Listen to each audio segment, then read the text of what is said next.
And then we begin in a good way according to our African tradition. So my exposure has been to the Akan tradition of Ghana. And so I will share with you that first we give thanks to the Creator, the Designer, the Earth, Mother Earth. Then we talk about the elemental spirits, the ancestors, and that's when you come in call and response, which is part of almost every African tradition. And you call out the names of those ancestors who we want to remember today. So we're doing it without water. But I will say this, that when we choose the ancestors, we're also choosing for the intention that we're gathered here today. And we're gathered here today to discuss the formation of a think tank, a strategic group of experts, people who are going to do some strategic thinking about the future of our community, taking into account the past, the present, what's happening right now. So think of all of those things when you're choosing the ancestral energy that we're calling into our space. Ashe, so I'll begin. And we just begin with quiet first. And we just want to give appreciation for and thanks to Onyame, Onyakompong, Obaji, all the manifestations of God as we know. So God who is all-knowing, God who is all-powerful, God who has all the best intentions for us. And Nancy Kokurutu, the great designer, the designer of all of the things around us, the person, the entity that set order in our lives, so that all that we see before us, all the gifts, the land, the air, the water, the sun, the plants that nourish us, the animals, if you are eating those, that nourish our bodies. We give thanks for all of those things, for the creation of all of those things. Asaseya, who is Mother Earth, the giver of life, the sustainer of life. And in appreciating Mother Earth, we also appreciate the role that women play in nurturing, giving forth life, along with their partners in this endeavor, the men. And so we also exalt and honor the role of men as life givers and nurturers and supporters. Nananam Sumanfo, the ancestors, we call on you today to join us here. We stand on your shoulders. And so we call, your turn. Ivy Kwame. Francis Friday. Ashe, Ashe.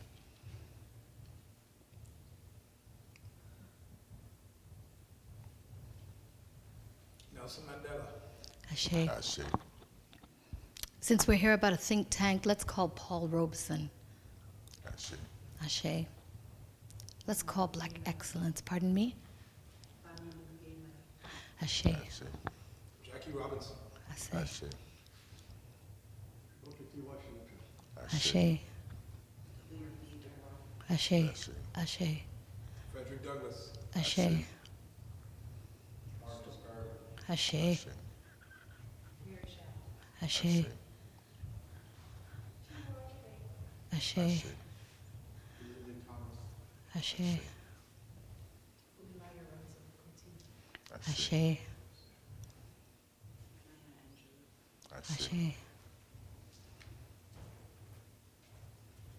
And so as we think about time, we go all the way back as far as we can remember, and we call on all of the great emperors and kings and queens who created who we truly are and lived in the way that we are truly meant to live. And so we say thank you. And for all those names we have called and all those names that remain at the tip of our tongues and in our hearts, we call them all. We give them thanks for the inspiration, for they thought of us generations ago. And now we will be thinking about the generations to come. Ashe, so may blessings pour and all is good. I see. I see. So I know that some people are here and they're not necessarily familiar with all of the people around them. So this is a really good opportunity for us to meet each other. I don't want you to move around too much, but I want you to reach out to the person beside you, in front of you, and behind you. And I want you to say, welcome to this important community discussion.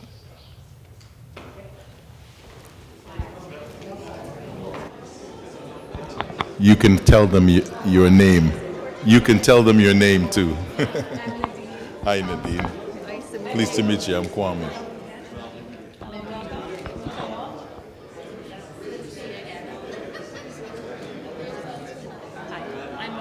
Hi, Monifa. Kwame. Kwame. Hi, Rochelle. Pleased to meet you.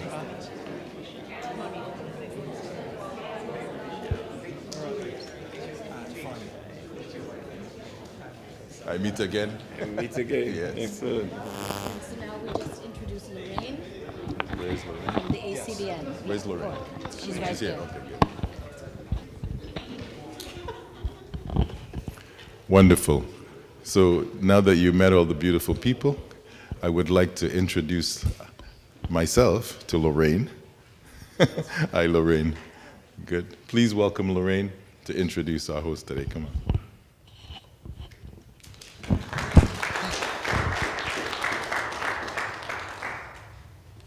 Good evening, all. I have the distinct pleasure this evening of introducing our main speaker. Errol was born in the Republic of Trinidad and Tobago, West Indies. He immigrated to Canada in the late 60s. Errol is a naturalized Canadian citizen. He was employed with Ontario Power Generation, also known as OPG, for 25 years, from 1970 to 1995. He began his career in the Nuclear Power Generating Construction Division. Errol then transferred to Thermal Power Generation, Maintenance, Production Planning, Project Planning and Scheduling, and Grid Transmission at OPG's corporate head office at 700 University Avenue in Toronto, Ontario.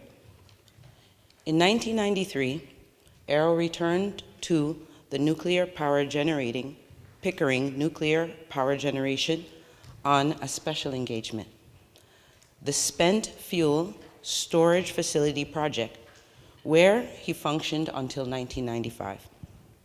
The highlight of Errol's career at OPG is facilitating the implementation of a $100 million project cost and scheduling management system.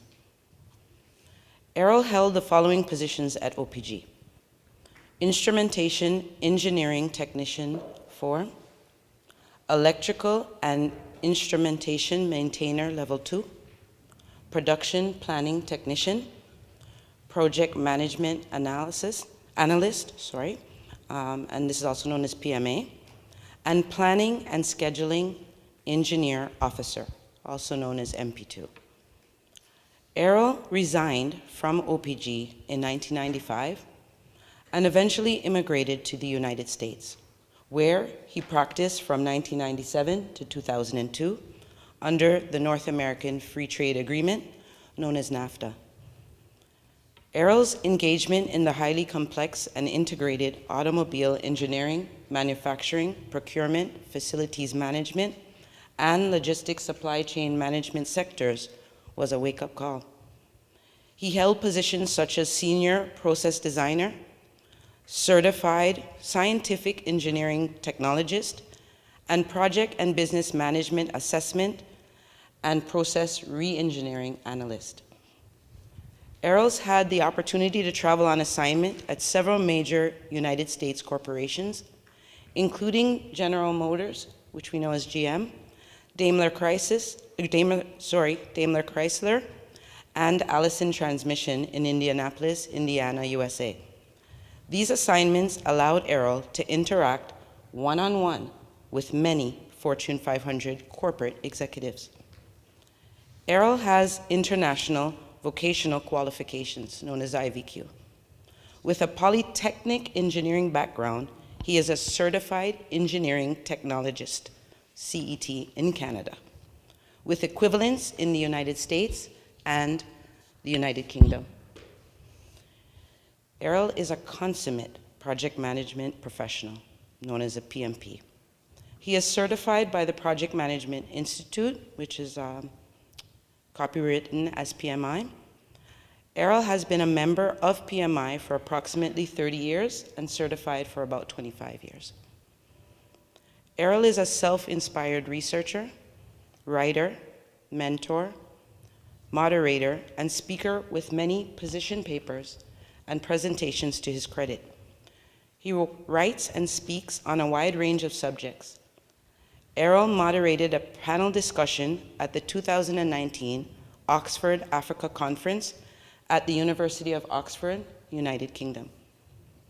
In 2014, Errol presented at the 16th International Leadership Association, ILA, conference, Conscious Leading for Global Change in San Diego, California, USA.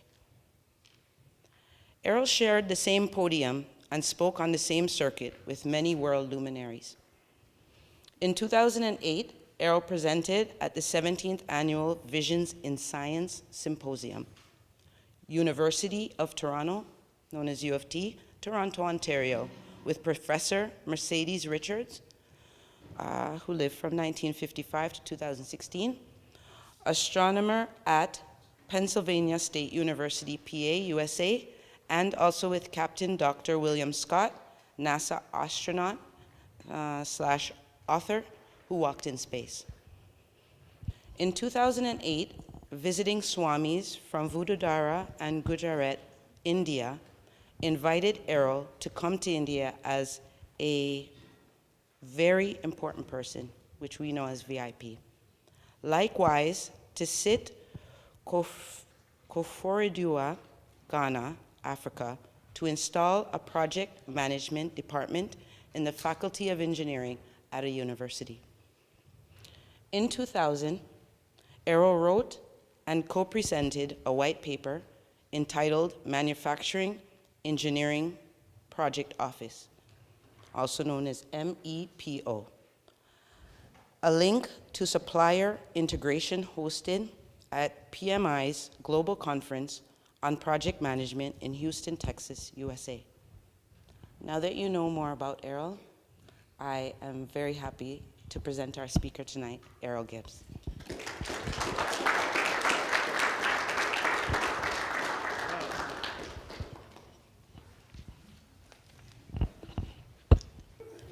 Thanks to the Career, Education and Employment Center for using their facilities to host this momentous event.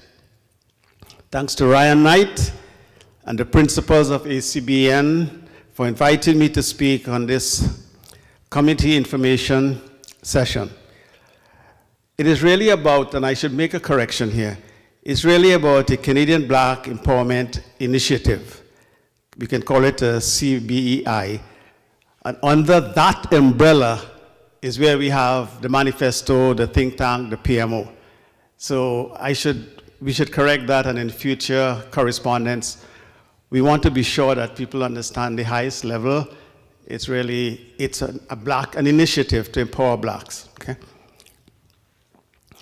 As the umbrella unit. Thank you for coming. Despite black challenges, let us give ourselves much appreciation for the formidable efforts by the black community, throughout the diaspora and continental Africa. We are resilient, but we are wrestling in a world that changes the rules every time we adapt to them. Is that correct? Good. But let us stop wrestling with our brothers and sisters. We all agree? It's a good proposition? Good. We are wasting too much energy. Okay? Let us begin the conversation. This is a quote by Ryan in the manifesto, slightly abbreviated. We have arrived at a critical intersection in the 21st century. in the journey of Black history. A time to commission a work that puts forward strategies for action to produce measurable and sustainable progress for the Black community. It is a time to explore the genius of the industrial mind, to collaborate with governments, corporations, communities, and individuals to achieve a common purpose: empowerment of Blacks in Canada and worldwide. Okay, and that's a quotation by Ryan Knight that was in the manifesto. But let me share with you a little bit about my excruciating beginnings. First of all, let me thank Lauren for the excellent reading of the bio.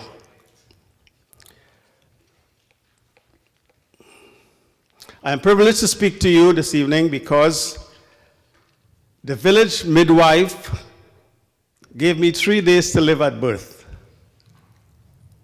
Yes, I was a premature baby. My mother did not even give me a name. But by the grace of God, I'm here to fulfill my appointment with you today. Maybe that is what motivated me as a preemie. It's like, I have an appointment on September the 15th. So God himself said, yeah, I think you should make it.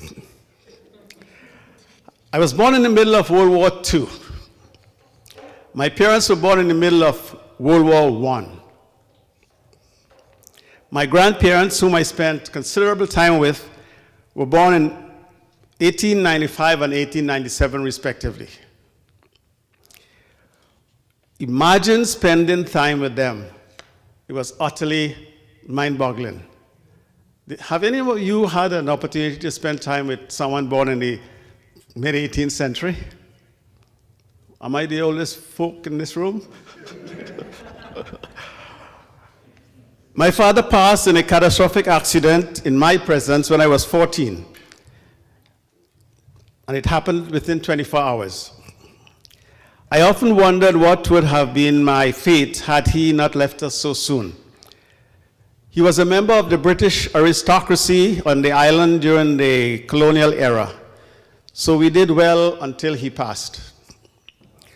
Our family was plummeted into a problematic existence, but a village helped to rescue us.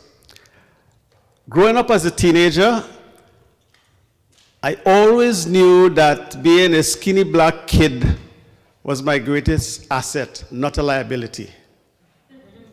And that is as remarkable a statement as you can get. Because a lot of you, you're not skinny and you're not, well, probably as Black as me, but if you had the troubles that I had, you would probably say it's a liability. But I had to assure myself it wasn't a liability. Not if you. Okay? God imbued me with a phenomenal, what I call acquired intelligence. And that was a substitute for my dad's nurturing. But nothing came easy. I started my career when I was 18 years old. Exhibit 1, almost 1,000 pages. Couldn't understand a bloody thing. I ended my career in Indianapolis, Indiana. I didn't have the good fortune to have all the digital technology. That is what I had to contend with in one of the biggest manufacturing companies on the planet, making transmission for tanks and all kinds of stuff. And by the way, my company left Indiana and left me in the company alone. No help, no support. All right? If you think you have troubles, right?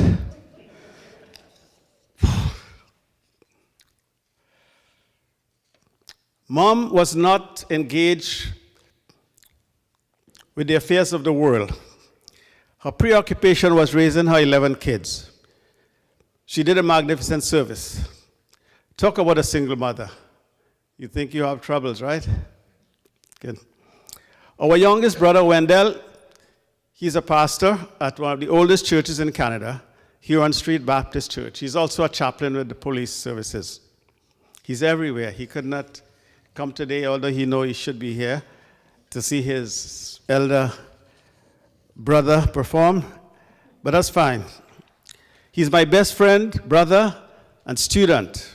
I also have 6 magnificent sisters. They would love to hear me say this, but we have a wedding in the family tomorrow, so they can't be here. Whenever I'm down and I feel in a state of duress, I could call any one of my sisters. It doesn't matter which one. The hell is going to break loose with us having a great time, laughing and talking to each other. Our mom passed on January the 1st, 2018, at a senior's home in Scarborough at a ripe old age of 100 years. Yeah, thank you very much. I was the last person to see her. When I left her side, that was monumental because I knew she had reached the end of her magnificent journey. She taught us to be strong but humble because we, so many of us, in this incomprehensible journey, have no idea that human knowledge is always in the embryonic stage. We are not so bright as so many of us think. And all you read about my bio, I am not so bright either. Okay? It's always in the embryonic stage. So humility, I think, should be our watchword. In these discussions, individuals often raise the question about implementation. Our principal concern this evening is delivering the concept regarding the Canadian Black Empowerment Initiative with three principal objectives. A Canadian Black Empowerment Manifesto, which would be the blueprint, a Canadian Black Empowerment Think Tank, which is the faculty of the great minds that we have talked about and you read about in the manifesto, and a portfolio management office, which is probably new to a lot of you, but it's really the key to the survival of any great corporation. You cannot function effectively without any of these 3 elements. Now, the manifesto is specific, but the think tank is not. And the portfolio management office, I spent about 6 years traveling to various sites in America trying to implement and install PMOs. I wrote a paper and delivered it in Houston, Texas to a global audience. It is not child's play, okay? It is not for the faint of heart. So really, when we talk about what we conceive this evening, it is not like, where do we start and how do we, everybody, what's the next steps and all that. You really have to try and understand conceptually and philosophically before you take off on that journey. You don't want to be halfway up the river and you found out you broke the paddle and you don't have a replacement paddle. Well, just think about 40,000 feet in the sky over the Atlantic. It's not pretty, okay? And that is how we have to begin to think in this modern age, okay? Please remember we are at the strategic level. And I will use words, don't be worried, just this work, I said to you, I couldn't figure out 10% of it. And it was written, I've never seen a book in my life, about 75, you could look at it yourself, engineers, managers, I wrote it on the side here, directors, chemists, consultants, and that's the book I was reading as a barefooted, uneducated boy, around 18 years old. So I was never afraid of words, never afraid of words. Don't be afraid, it's just a new word in your vocabulary.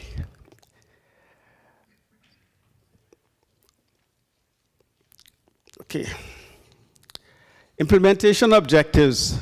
No, please remember, we are at the strategic level. So every corporation, every situation can be sliced into various levels. So we have a strategic level, the tactical level, and the operational level. That is fairly, I think it's rudimentary to understand. The strategic level is where we make strategic decisions, the visionaries. So typically, you're going to embark on any significant endeavor, you start with a small group. In project management, I made it clear across the United States where I work that consensus is the death of progress. And doesn't mean we don't involve people, but at what stage is pertinent to involve people. And generally, everyone wants to be involved right at the beginning. But I think it's incumbent upon us as visionaries to explain this so that people don't feel left out. Because no one is ever left out. Okay? We want everyone on the ship. Implementation objectives are generally the results of business feasibility, which is a sophisticated term, but projects and businesses must demonstrate viability, probability, practicability, achievability, and sustainability. Otherwise, why are you doing it? And how many of us have started businesses and we never thought that we have to demonstrate that we could achieve this, but we go marching on, and if we fail, we start another business. By the way, 85% of all businesses fail in 1 to 3 years, I think. And it goes all the way up the ladder. And even large businesses that you believe are successful, no. They could just afford colossal waste. That's all. I'll give you an example. Target, 133 stores across Canada. I told Marge, my wife Marjorie, I give them 2 years. They collapse in less than 2 years with all the expertise. So when you and I fail in our businesses, don't feel so bad, but you don't have to, okay? So feel bad. I'm from the school of Attila the Hun. No mercies, don't take prisoners, don't start a war with us. No, we've got to get serious, okay? We will have an informational talk followed by some dialogue to answer your inquiries. So feel free to take copious notes. I will take you on a journey that demands calm, peaceful, and intellectual resolve. Our talks will be in phases to allow me to address several issues that should inspire you to further understand and awaken you to the complexities of taking on significant initiatives, like the Canadian Black Empowerment Initiative. Before we proceed, I would like at least 2 individuals to feel free to ask me 2 questions. No.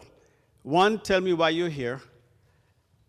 And the second thing is, if there's a question that's burdening you in your heart, like who the heck is this guy, Errol Gibbs, notwithstanding what you've heard, then you could ask that question. If it's something I can answer, I will. If not, if it has to be deferred, I'll do that. So I don't want to point fingers, but I want 2 brave souls. Now, don't be afraid because I'm the one who should be shaken. Okay. So if you had 2 individuals, one person could ask why they're here, tell us why they're here, and the other person could ask me a question. It could be significant, insignificant, it doesn't matter. So here we go. The lady with the, oh no, this lady behind here was the first.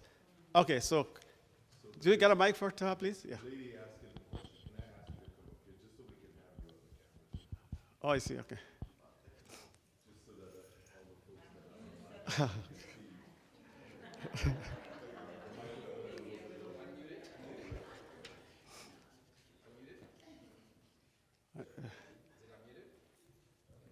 the folks She's going to tell us, oh no, you decide. I think you can hear me. My name is Lisa. Testing 1, 2, here we go. So we can get it online as well. Here you go, ma'am. Hello, everyone. My name is Lisa Arneson. I am the chair and founder of a Shea Community Foundation for Black Canadians with Disabilities. I'm speaking today as why I'm here is to ensure intersectionality perspective, as well as specifically gender and disability is included in any strategies or think tanks within the Black community. So I ask you and the organizers, what have you done to accommodate for disabilities? What have you done to include a diversity of intersectional perspectives in the room? Thanks. Okay. Good question, but this is not the forum, but I will be sure that Ryan, my mentor in terms of community affairs, will get back to you on that question. Okay? Next one. Okay, this lady here. Holy smoke. You go ahead. Yeah. Real quick. Huh? Just quickly.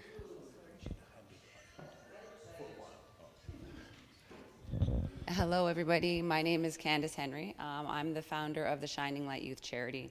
And I'm here today because I want to see everybody else in the community who's interested in empowering our people and making a difference. My charity is all about global and bringing people together from all corners of the earth. And I think that it's really important to have discussions like this in order to do that, to bridge those gaps. And I know you said the question could be significant or insignificant, and my question is, do you accept mentors? Because I believe that you would really be able to help me get where I need to go with this organization. That was my question. Mentees, sorry. Yeah, do you accept mentees? This is turning out to be a work interview, it seems. After 10,000 mentors, I don't know if I have the stamina at my young age of 80. Scared, right? The scary dickens out of you. In 2 weeks or so, I'll be 80 years old. Well, I could claim 80 because I consider when at inception, 22 days later, the heart starts beating. So I could claim an additional 8 months, and right? So I'm way over 80. Okay, I'm 80, going on 81 actually. And I'm happy and proud to be a young 80. Okay, so, holy smoke, I raised the hornet's nest here. Okay, go right ahead there. Greetings, sir. Thank you for your time and your presence and everyone else here. My question and the reason why I'm here, my name is Katie Ann. I'm here to learn about the fourth industrial revolution of AI from a Black perspective. See, I wasn't born during the first one, the second one, or the third one. But it seems, as educated as I think I am, the fourth is happening right under my nose. And so that is why I'm here. Thank you once again. Now, I'm starting to think that we probably should have scheduled, Ryan, we should have scheduled maybe 3 or 4 sessions, because I'm being asked. It's the only first one. But, okay, so we'll defer some of those questions. But I will answer all the questions. The ones I can answer, like the mentor and all that, because I am proposing to publish 9 books by the end of December. It is a phenomenal, it's the biggest thing I've taken on, and I don't know, well, I should say I know why, but I've taken it on, and I'm working with a team at the University of Windsor, and a team in England, a team in Iowa, a team in Los Angeles, and a team in Canada. So you imagine how much time I have left, right? Good thing sleep is overrated. So, okay, let's try to get through this. Ryan, are these questions that were asked, I like to follow up. So we'd have to try to find a way to follow up on all of these questions. I could talk about the industrial revolutions forever, because I know the first, second, the third. I could tell you we never benefited from the first, second, third. Sorry, and the fourth industrial revolution, it's really barreling down on us like a Category 5 hurricane. And you know what happens when the eye hits landfall. And who is in the biggest trouble? Could you figure it out? Who do you think is in the biggest trouble? Us folks, right? I am closer to the horizon, so I'm not in as much trouble as you young folks.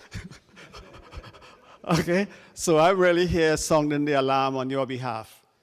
For me, I could just head out to the horizon and pray and sing every morning and drink coconut water and pina colada, and I have no worries. Okay, but I'll be worried about my kids and grandkids nonetheless.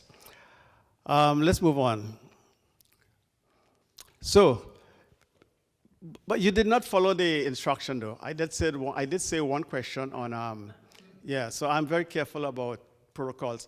And I'm going to break my protocol because this gentleman is having a significant event in Milton which I'm speaking at, and in fact, it talks about AI. He's an AI genius, by the way.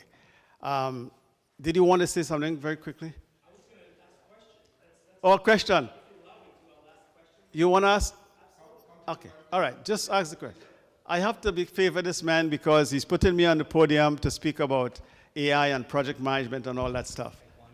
He might just take me off the... No, you don't have to. I'll ask the question. Hi, my name is Wayne Hines. I'm from a company called 2020 Insight Consulting. And thank you for the introductions. Right. I won't go into that. It's my own personal business as it relates to technology. But I'm here tonight because I wanted to really have an opportunity to connect and see the diversity that's in our community, the various people in various industries, and you are all representing those. And so it's good to be here for that. And of course, to hear your presentation. Yes, you're speaking at my conference, but that's putting aside. The question that I have for you is, what would you say is the underlying, and this is loaded, because I know you talk about it extensively. What is the underlying challenge that would you say would be key in our community for the purposes of unity? Okay. I have something at the end here, but for the purpose of unity, I can tell you what is causing the disunity, and maybe we could get, as I get to the end of the presentation. But what is causing this unity? Number one, academic bias, territorial imperatives, class and cultural biases. These are not lovely things, but these are realities, okay? The fragmentation of the black family, the fact that if you ask me, am I Canadian, am I West Indian, Trinidadian, am I African? That is a complex question to answer. Because where is my home and where do I belong? It's quite complex. The disunity is also coming through religion because of the bifurcation of religion. It hasn't helped us to the extent that it could and should have. The black church, and I belong to the black church for the last, I think, 40 years. I don't visit much anymore. But the black church has never accepted or addressed the question of the survival, the economic survival of blacks. And it relies on the finances of blacks to survive, but it never had a focus on the economic survival of its people. And even today, I don't think that is the case. I see no big initiative to move in that direction. I see no studies groups in the church with a young, brilliant minds bringing to the fore the trends, the patterns, what is happening across the planet. I don't see none of that. So how could we be led by these goodly gentlemen? I have a problem with that. But I'll try to address a few more things later on.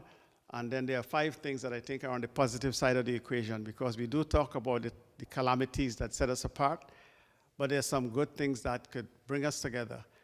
How do we get there? It's by institutionalizing. And I'll try to get to that as quickly as I can.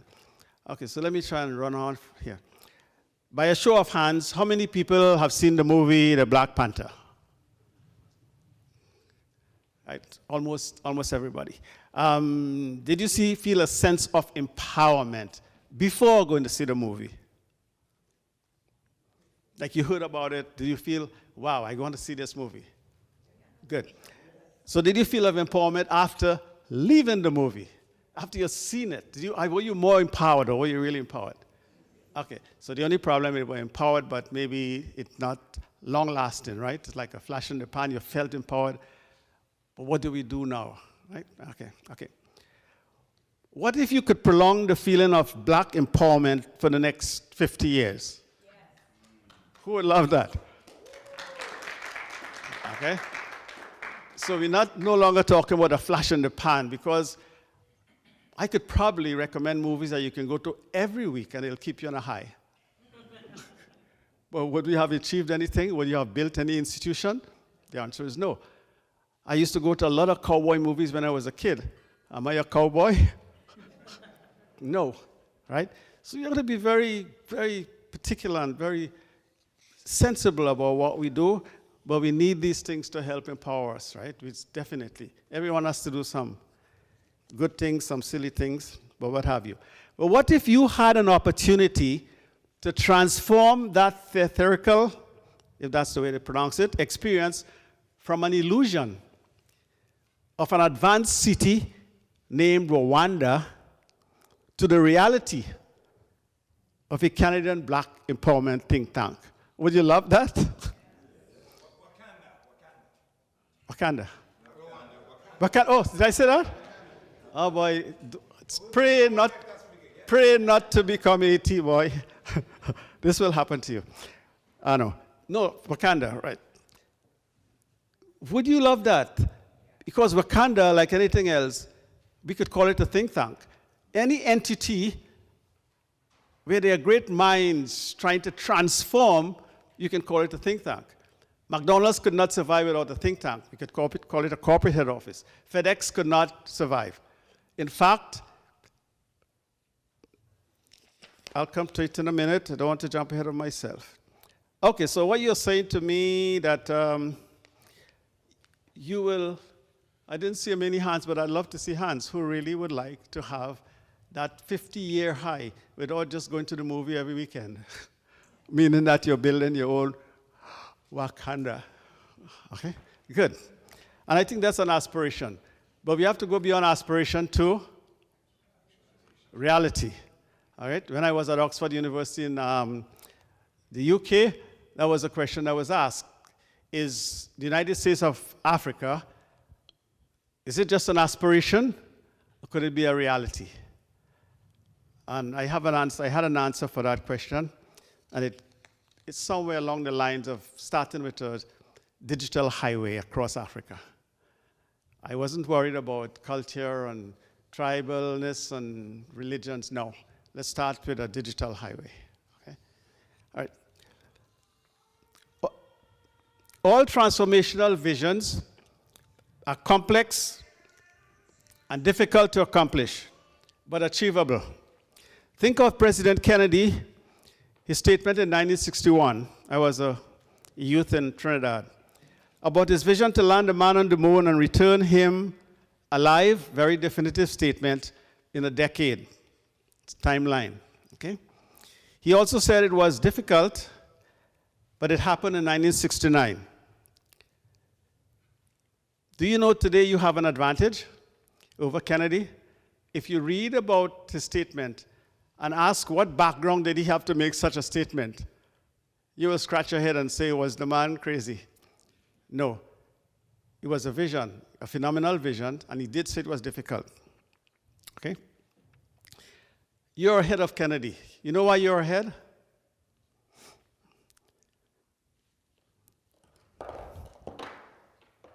You're ahead because you started off with 275-page blueprint. You are way ahead of President John F. Kennedy. 275 pages. I'll tell you a little bit about it. But you have to have a vision. So we created a vision, forgetting the manifesto for a minute. And the vision is for everything that you do. And we would wish that every organization, every business, every entrepreneur will think about this. And we call it the 6 Black Empowerment Vision Criteria. 1, try and ensure that it's holistic in the way you think, the way you conceive it. Permanent. So in other words, you start a business, it's not for today or tomorrow, it collapsed because you did not forecast well, no feasibility studies. It must be macro level, meaning that if you start it and you're on your own, don't stay on your own, chain to the cash register. Find collaborators and try to build it. In other words, create a big vision for the business. There are about tons and tons of businesses consuming a lot of effort, a lot of resources, a lot of money, and maybe if people can get past some of our idiosyncrasies, we could pull together and build pyramid-style businesses. We could mimic the big guns and the way they do things. It must be job creation, so think beyond yourself. And sometimes doing this, it takes you to a different place because the universe will step in and help you. But if you're selfish and selfishly motivated and can't see the big picture, that is exactly where you will stay. The universe will do nothing to help you because you never asked and you never reached out, okay? It must be wealth creation, meaning that don't rely on government funding to finance your business. That don't mean you don't need a start of some sort, but let me put it another way. Don't rely on perpetual, okay? Because you may need some money from your uncle, but don't go back every 2 weeks, right? So it means you must have some means, some sustainability plan, okay? And it must be digital. You must build digital and physical infrastructure for it to grow. I don't do a lot of that stuff anymore. All I do is, which I like to do, is to talk and conceptualize and bring great ideas. And when somebody asks me about Facebook and all this stuff, I say, I have no idea. I don't deal, like I said, I worked in nuclear facilities, I worked in automobile engineering, I did all kinds of stuff. But somehow I've taken myself away from it. And I just want to write and share and talk to folks and do some mentoring, and we have done a reasonably good job. But let me start. About the mission.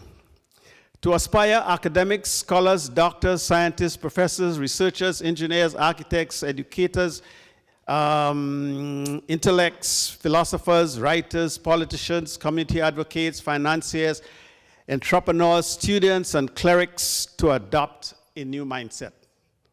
Could you imagine if all that happened, all these folks I called, started to adopt a new mindset of collective resolve and get out of the silos?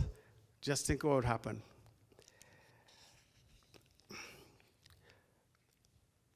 The growth mindset. I'm going to recommend a book for you by Stanford University professor, Dr. Carol S. Dweck.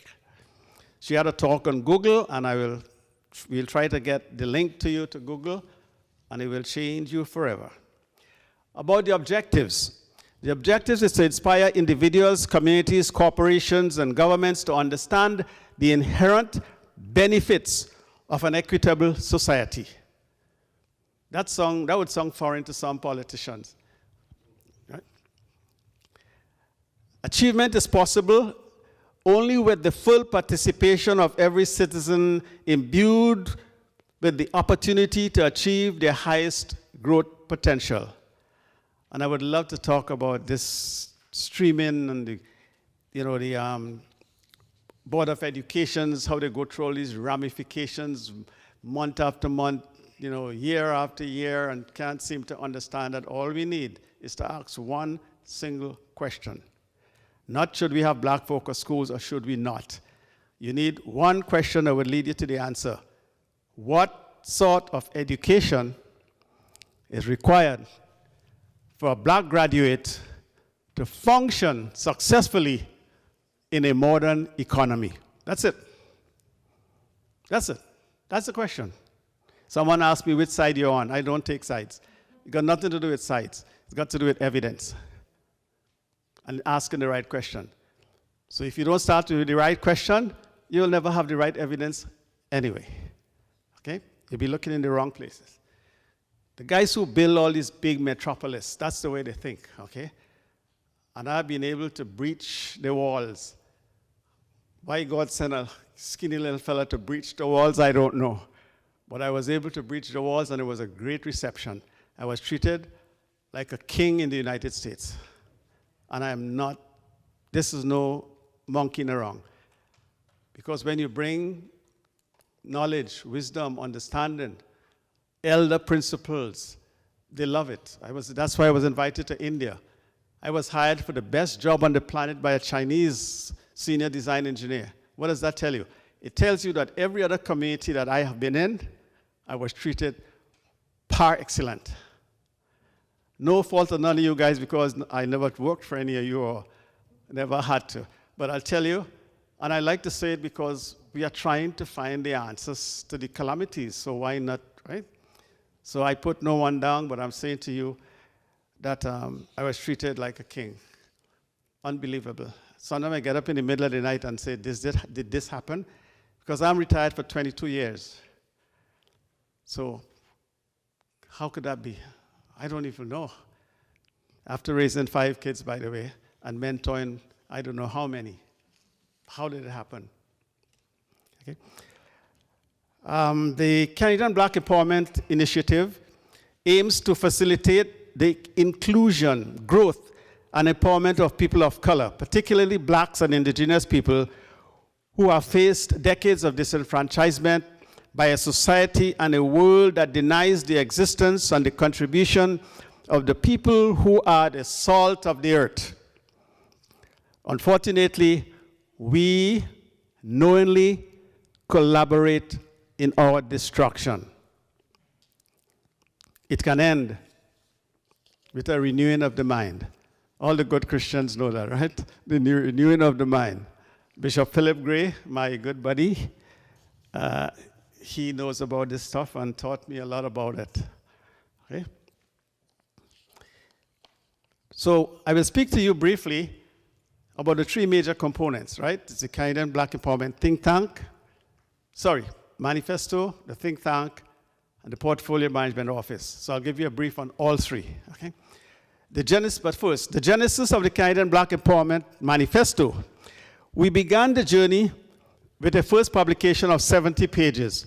I wrote 70 pages of that document, I think it was in 2019, 2020. Then I personally sat in my home, dropped everything I was doing and said, oh my Lord, I've got to do something. So I wrote, I should have brought it here. I wrote 70 pages and I said, in the early, I think it was the first page, I said clearly, this is dedicated to the black community. I was willing to throw it over the fence and I said, there are so many brilliant people out there, they are going to take this document and maybe I'll get a call and all kinds of great things going to happen. God is my witness. 70 pages. One person responded, Ryan O'Neill. That's why we are together as one. Ryan saw the document and Ryan probably said to himself, I got to meet this guy. And from that day on, Ryan and I have been talking almost every day, every week. Literally, don't know him. I'm about twice his age. And we have a bond. You would think that we are the Corsican brothers. Okay? That's the way it should be. That's the way it should be. Okay?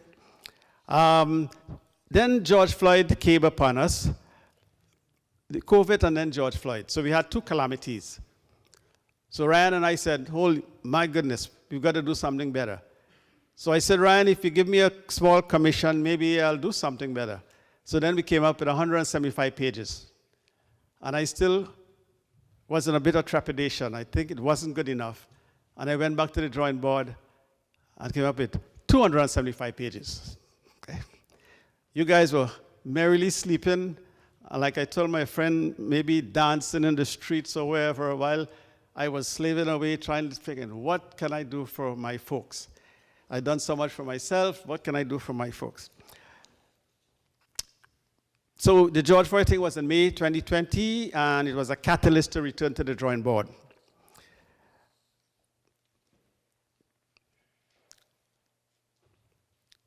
We penned the document in a rush, to be honest with you. There was no time to edit, professionally edit or whatever. But when I look back, it's quite amazing, because when folks look at this document, they will think it was done in InDesign. This was done in a Word file, okay? Word, everything was formatted.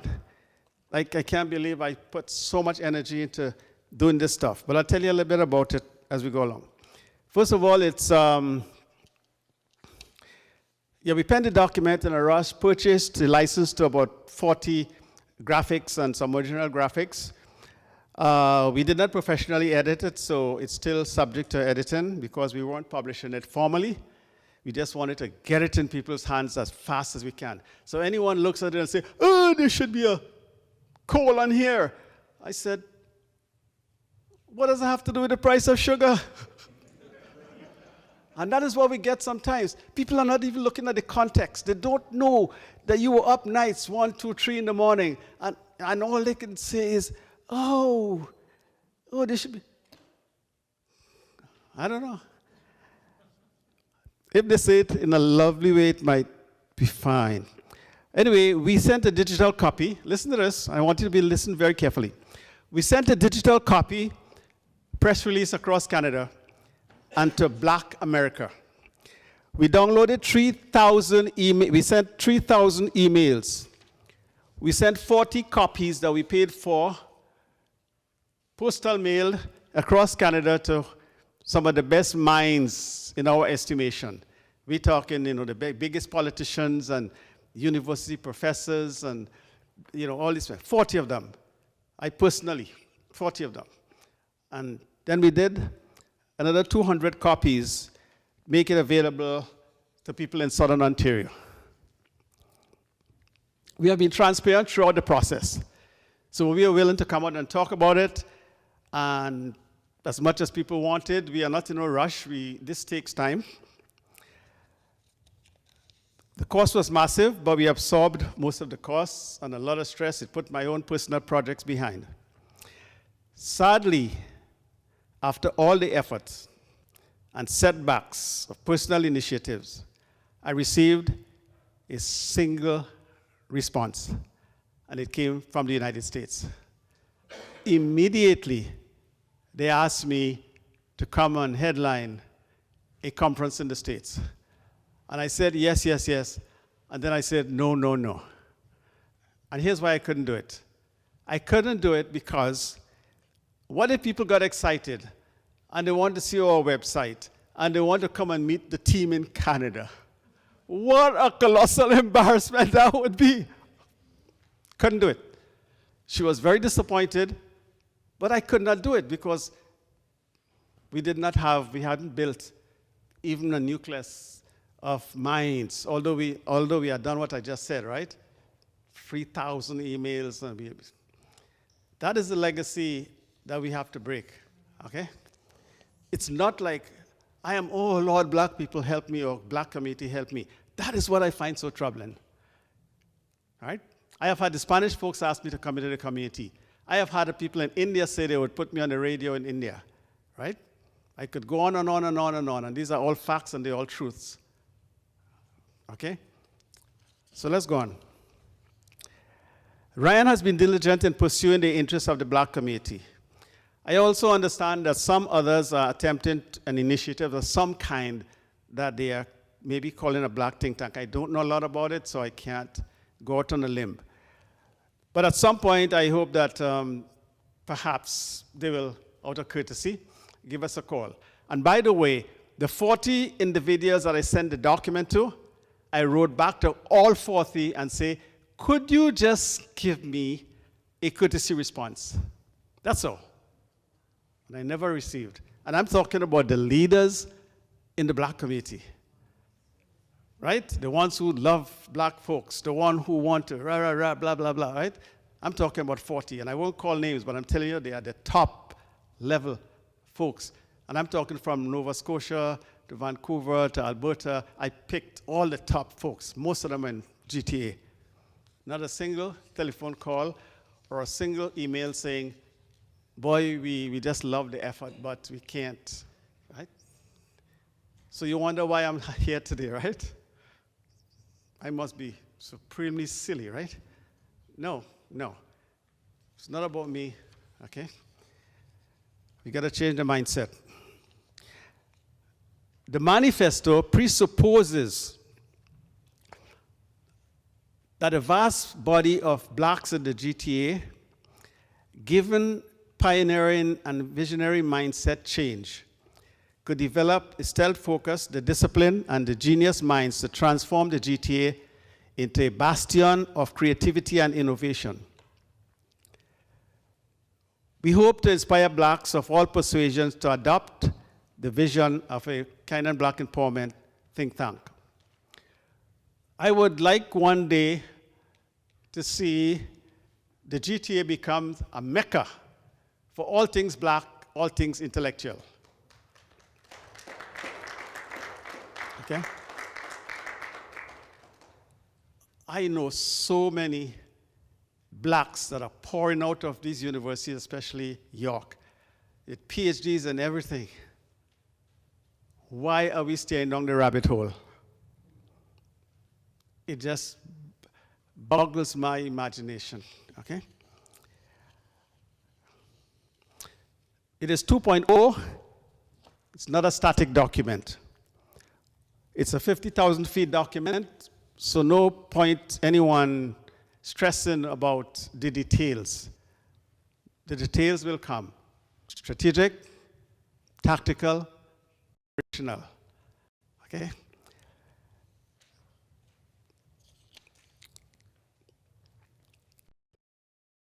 What it attempts to address, if you go to the back of the manifesto, you will see that I included in the bibliography. Or let me say it this way. Let me just read from the notes. The manifesto is a compelling call to action to examine the disempowerment of minority communities, particularly blacks and indigenous, which we have said before.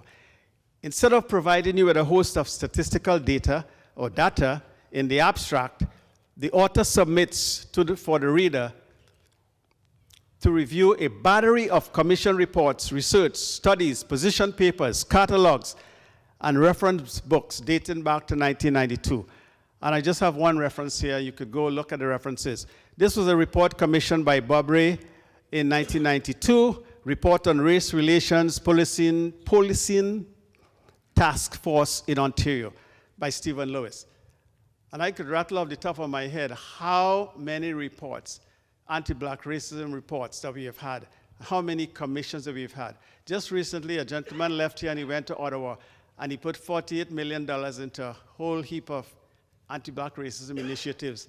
And I said, if that gentleman had come to me, he's an MP, I would have asked him to just buy us 10 McDonald's franchises with the money. Or set us up with a machine tool company, or buy a small piece of Magna for us, or purchase a small piece of Bezos company for us. But that's why you have to think about their motives, all right? And this is a serious question. And it's not that they may have ulterior motives. It's just that sometimes people do not understand the pleas of the plebes. They don't understand, and they may consciously deny themselves the benefit of understanding. So sometimes you don't blame people for their ignorance, because Jesus Christ himself said, when he was dying on the cross, he said, Father, forgive them. They do not know what they do. So their mind could be in darkness, okay? And it's only when you transform into the light. And then there's a higher light, of course, okay? So we have to go deeper into stuff if we really want to understand and we want to change. The biography of work strives to provide the reader the big picture outlook on how the black community, public and private sector managed to jeopardize, how the public and private sector managed to jeopardize the black community's social and economic survival. In the reading of the manifesto, you would have discovered approximately 175 footnotes, and those footnotes take you wide and deep. So sometimes when folks say to me, I read the manifesto, did you really look at any of those footnotes? Okay? 150 references, academic references, in-text citations, and about 15 licensed photos and digital graphics.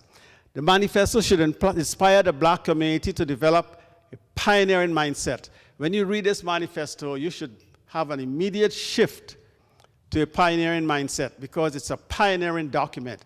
I have searched and I've asked people to search to tell me if such a document exists anywhere on the planet. And I'm asking you to do the same thing. If you find it, just give us a call. We'll be willing. I looked all over, okay? As simple as it seems there, it was a divine order to write this manifesto, okay? The manifesto should inspire you, the black community, to develop pioneering mindset, to explore new frontiers of leadership, capable of taking on capital cost projects and public and private procurement in the multi-billion-dollar Canadian procurement ecosystem. We are being, I wouldn't say hoodwinked, because remember I said sometimes people just don't know. I will ask you a question, and let me see anyone who could answer this question, I'll probably hand them a copy of the manifesto. If anybody heard me ask the question again, like Mr. Farley, don't answer. What, in order to build an equitable society, I think this gentleman heard the question, so he can't answer either. What do you think is at the apex of how we build equitable societies? Give me a shot. How a government, not us, I mean, how does a government help to build equitable societies across all cultures? What is the biggest leverage that they have?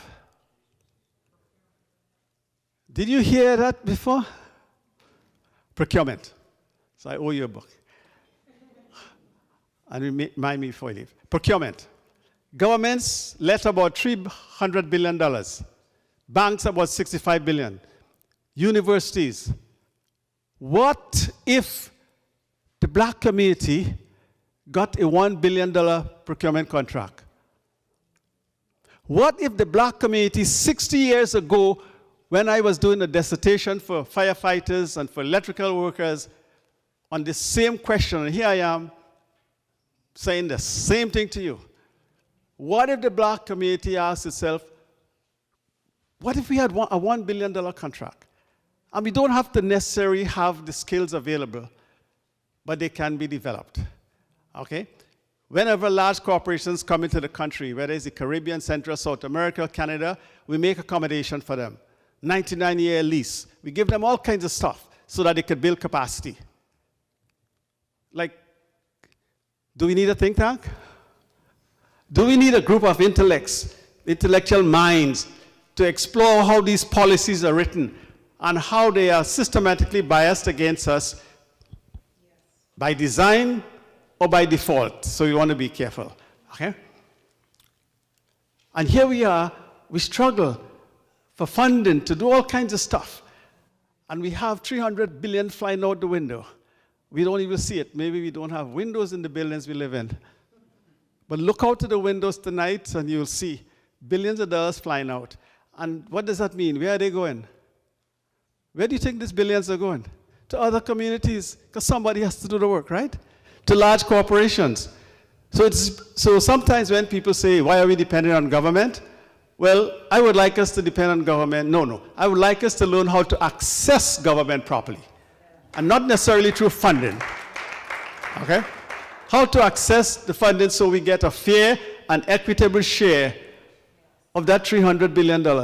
Why don't we have a group of York University graduates team up with University of Toronto, Waterloo graduates, young people come together and write a pattern document and go to the government and say, here's where we're going to start. We have the minds. We have the, I came from a group of, I don't know, highly skilled, I don't know what you want to call it. I don't consider myself highly educated. I believe I'm an intellect, I believe, more than anything else. But why not get together and put a proposal? Let me tell you something. Let me digress a little bit. The largest group of quote-unquote, brilliant individuals came to Canada between 1965 and 1975. Anybody have an idea why that happened? Between 1965 and 1975. Canada was building up the nuclear facilities, the nuclear power base. So we had Darlington, Pickering, and Bruce all in parallel. So the skills they needed was like a bell curve. Where did they find them? They scrape us, all us good guys from the Caribbean, from Ireland, from Scotland, from England, and they threw us all in the nuclear division, and we worked feverishly to build. So I worked in 4 years nuclear construction. Could you imagine me climbing towers, going into the bowels of the earth, working in 4 winters back in the 70s when it was dangerous to be on the road. There were times we couldn't come home. You drive in the Don Valley, you couldn't come up the Don Valley because of ice. Can't get to work the next day. I paid my dues, folks, right? and a lot of us paid our dues. The problem is I want to know where are all those folks today. It seems like I'm the only one still walking around with the Come to Jesus cross on my back. I can't find any of those. Where are they? If I could get together with some of these folks, maybe we could start something. But let me just say something very quickly. What this means is that we had a lot of black individuals working with Ontario Hydro and with many corporations, but Hydro hired the biggest contingent. But we were not getting equivalent, equitable progress or growth in the company. So we had to do something. God is our witness. We never cried anti-black racism, although we talked about racism or systematic racism. But we said we got to do something. What do you think we did? We got 6 of the best minds. I don't know how I got into the group of 6, but we got 6 of the best minds, and we said we'll meet every Friday from 6 o'clock to midnight, and we'll study the problem. We'll write a pattern document, and we'll get it signed by Raj Anand. You guys are too young probably to know Raj Anand. He was one of the leading human rights, you might know him. He was one of the leading human rights lawyers in Canada at the time. And we got him to sign off on the document, and we took it to the Hydro OPG Corporation. And we had all the answers, all the studies, all the recommendations, and we got what we wanted. There was no fighting, no argument, no nothing. So we won the battle without firing a bullet. I believe that people at the top are willing to listen when you have a strong, persuasive, empirical argument. Okay? Like I said, the white man, the green man, the pink man, the yellow man is not afraid of black education, and I think that's what's holding us back. We think we are so educated. Because the Kung Fu master is not afraid of the student. And sometimes we think, no, it's got nothing to do with that. It's got to do with intellect. It's got to do with wisdom, with understanding, spiritual intelligence. And there are three intelligences, as we know, 3 levels: spiritual, human, artificial. So now we believe artificial intelligence, AI is going to save us. No. It's going to save some people, the capitalists, but it's going to devastate us. Okay? So we have to become even wiser than we are today. You have to leave this room wiser, smarter, brighter. Because that was my motto when I was a child of 14, fatherless, uneducated, and barefooted. And my motto was, you better get smart, boy, because you may not even get a girlfriend, so you better smarten up. You better be so smart the girls will want to hear from you. So I managed to get a wonderful wife over there. And we've been together. We've been together for 50 years, so I just have to keep talking smart, otherwise she might leave me. So I bring her out to hear me, so she says, oh yeah, he still qualifies. Okay, so the manifesto suggests that the Kind and Black Empowerment Think Tank and the PMO, let me go up a little bit. The manifesto is a compelling call to action to implement a masterclass organization, a super hub of 19 to 21, call them academics, intellectuals. And I'm using these words because when I use the word intellectual, I'm not talking about the people at the big degrees. I'm talking about people like you and I who have intellectual capacity, who they tend to leave out of the picture, okay? Because they don't understand that just to be personal, what I bring to the table is a generic application of how you manage systems, projects, solutions to problems. Because all we do in this world is try to solve symptoms. And I say openly, I've sent out 5 letters to all levels of government. Violence is not a problem, just to shake them up. And then the answer is, violence, what do you think it is? Violence is nothing short of a vexation of the human spirit. You want to solve the problem? What is vexing the human spirit?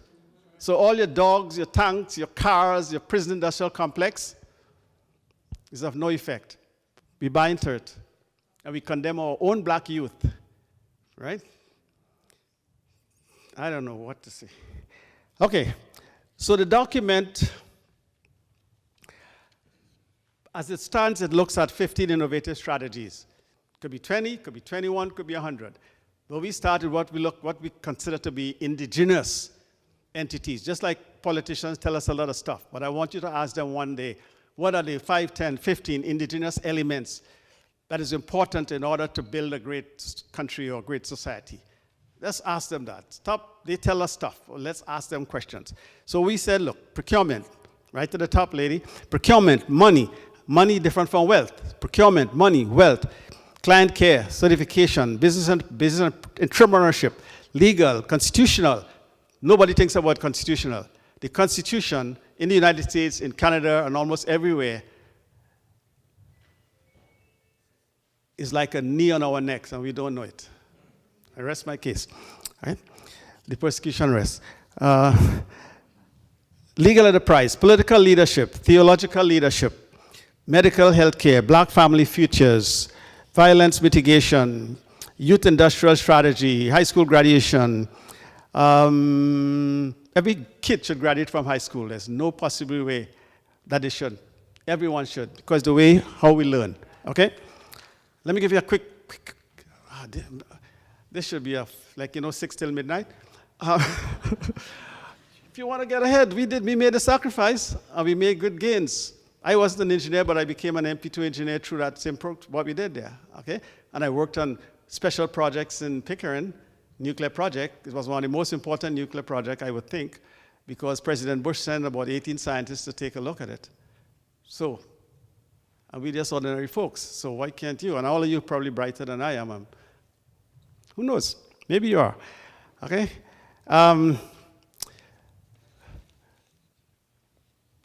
So let's go to the audience again. By a show of hands, how many of you have read the 35 pages we recommended? Oh, this is hard. We recommended in the invitation. I believe Ryan did recommend. We recommended they read 35 pages. We didn't want you to go through the whole thing. So we were a bit selective. And we said, just read these 35 pages. Okay. All right. At least, okay. I did not get an invite. You didn't get? That's my excuse. Ray. Wow, so we have some people slipping out the door for fear of punishment. Okay, the rest, Ryan, is, as we always say in my business, 10 lashes. I took mine when I was a kid, okay? How many of you garnered, well, okay, I'll still ask, garnered a reasonably clear understanding of the fundamental concept? Okay, so if everybody did not get, and some people did understand the concept, how many of you have read significant aspects of the manifesto or took a deep dive into some of the in-text citation and footnotes? I mean, that's a stretch. So, oh, this lady said she did. Oh, there's some people who are done. Wow. That's good. Normally, I look for 65 to 85% as a mandate. So we down to about maybe 10, 15%. So that doesn't cut it in my world? No. If we do a survey, and we did surveys in the US and different places, I always say it's 85% for the elites, 65% of the sort of upper class. I shouldn't use the word class. But for the black community, it's somewhere down about 30%. We don't participate a lot in surveys, and sometimes I monitor emails and see how people respond and all that. And I think we could do something about that. The manifesto the think tank will help all that. So we don't have to worry. We'll get there. I just want to say that not everyone received. Yeah, I know. So Ryan, yeah, we'll pass on the lashes to Ryan. Ryan is the one, we will have a chat of why and how, because a couple of people also told me they didn't get the address or something like that. And we can't afford planes falling out of the sky. Not on my shift. Okay? Okay. No, we just won't. No. You can't work in the facilities I work in and have planes falling out of the skies. No. You'll be thrown under the bus. Try working in the United States in the automobile industry or any industry. The liability is high, and you just can't. So you have to develop a higher sense of business sophistication, a higher sense of determination, a higher sense of loyalty and competence and all that stuff, a lot of stuff. Okay, the Canadian Black Empowerment Think Tank is, again, we are looking at, there are 11,175 think tanks in the world, okay? The United States has the most, 1,872. China has 512, UK 444. I think Canada has about 100 think tanks, okay? And I see no black think tanks. We are a small group, so okay, we coming up, so we could start emulating what they do. So we have 100 think tanks in Canada, no black think tanks. And who needs a think tank more than us? Right? Good. Think tanks, one thing I want you to know when we talk about think tanks, that's why I do not like to speak in generic ways. Think tanks can be specific and they could be generic. So a lot of companies they have specific think tanks. For instance, if all of us here wanted to open up a milk factory, we may start a think tank, but this is all about milk. Who drinks milk? What types of milk? Blah, blah, blah, blah, blah. Okay? But then there are specific think tanks. And then they're generic. Black committee needs a generic think tank, meaning that we have a lot of bases to cover simultaneously. We can't say, oh, we got good tires for the car, but the steering wheel is a mess. Oh, we got a good steering wheel, but the engine is a mess. And some people like to say, oh, let's just start here. No, that's yesterday's thinking. These boys out there are starting everywhere. Okay? We are the only ones who keep saying it. I hear it 1,000 times. Oh, let's just start here. Well, could you really could you take your airplane 40,000 feet in the sky and you say, as long as the wings are painted, as long as the engine's working? No, everything better be working. You don't want to be 40,000 feet up in the sky and the pilot scratching their head. You don't take off unless, right? Well, why are we taking off? By saying, well, let's just do this. No. We are confronted with a Grand Canyon in front of us and a Category 5 hurricane behind us. And it hasn't hit landfall yet, and we haven't even begun to feel the headwinds. And I am afraid that I'm not so sure we have the time to batten up the hatches. But we have to give it a good try, okay?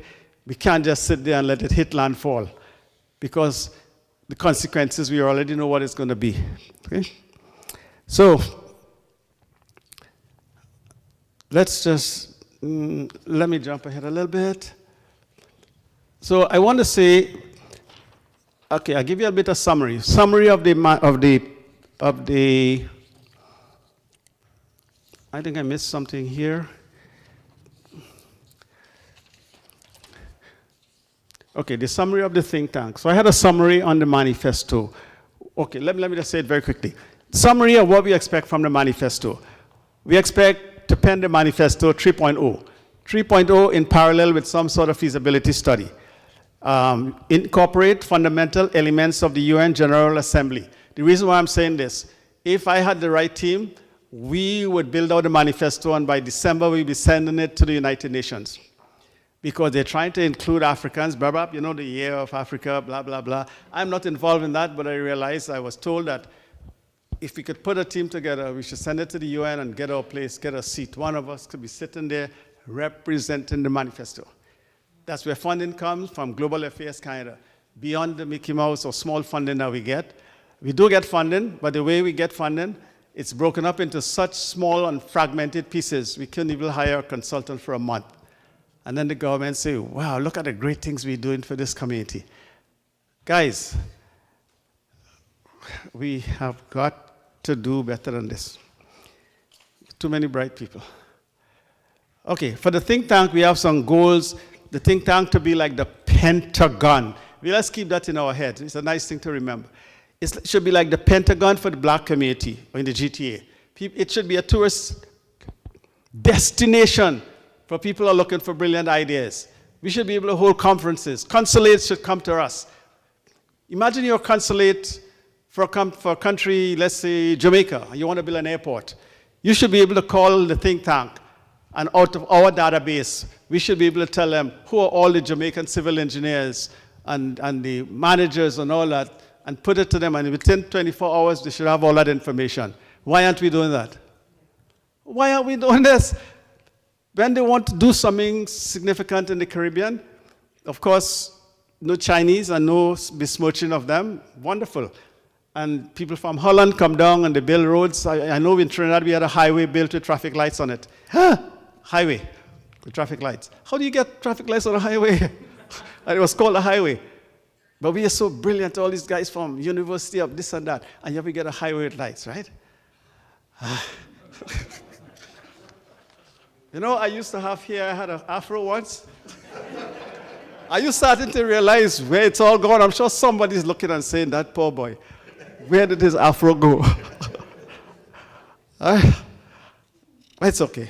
I see some wonderful looking guys, like heads like mine. So I used to feel bad, you know, oh gosh, man. Now I feel good, man, because I put on my German glasses and I start to look, you know, proper and all that.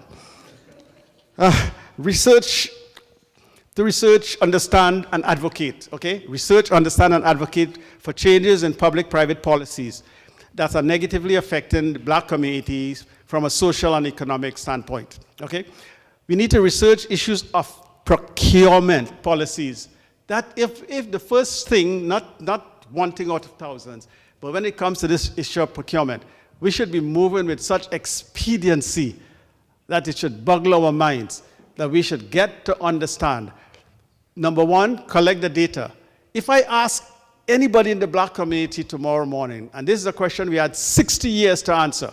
If I say to you tomorrow morning, all the researchers, the black researchers, tell me right now, if we had to mobilize tomorrow morning, which area in government that would give us the best value proposition, and where and what group in our community has the highest capacity to mobilize almost overnight to bid on a project, a substantial project, $500 million or whatever, I guarantee I won't be able to get an answer. Why? We have University of Toronto, we have black students. What might they be doing? We have York University, we have Waterloo. What might they be doing? Can we go to them tomorrow and say, tell us? Or give us some black data. So all my friends, I should be able to go into the database. I work with scientists, mathematicians, electrical engineers, civil of all description. I don't know where they are. I shouldn't be scrounging through old files to try and find them. I should be able to go into a black database. Like, what have we been doing for 60 years? All the people who have been leading us.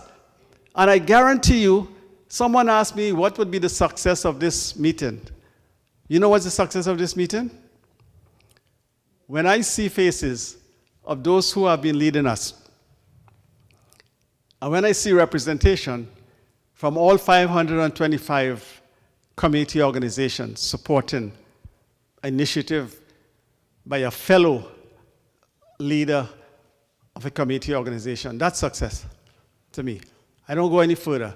It's not that, oh, we got the money with this, or we have a good idea what we're going to build. No, that's success, because that's what's going to bring us down. Okay, and I'll explain a little bit about that. Let's go on. Let's go on. Make recommendations for alternative funding models. So we are stuck with community funding. We need research and development funding. We need global affairs. So we have to, some of our programs must have some global implications that we could start accessing global affairs. And the best way to do it is when we start pushing our efforts into the United Nations. Okay? Translate ideas into viable products and programs. Bringing the IPO ideas to the table. I've been asking again, where's our IPOs? Where we have black engineers, we have black pilots, we have all this stuff. Where are the IPOs? Let me give you a quick story. 1997, I'm in Troy, Michigan in the United States. Amazon released the IPO, among so many others, but I like the Amazon story. They released an IPO, $15.95 a share. 15th of March, 1997. Marge and I were buying mutual funds because you gotta save up some money. We're getting old, right? We have to come back to Canada. We may not work again. And we were buying mutual funds. Why? Father, forgive them, for they do not know what they do. So here we are. Lo and behold, if we had bought $10,000 worth of shares in Amazon IPO, we'd be worth about $17 million today. Does not make you want to throw yourself off your bed and commit harikari. Could you imagine? I keep wishing we could go back to 1997 and start over. But the Lord keeps saying to me, son, that train is gone. That train has gone through the station. Okay? And that was only one company I'm talking about. Don't forget, we had Facebook and what's it called? The iPhone people and all that. We had Apple. We had a whole heap of them. But I like the Amazon story because that one breaks my heart more than the rest of them. Did you have something to say? Did you buy 10,000 worth of shares?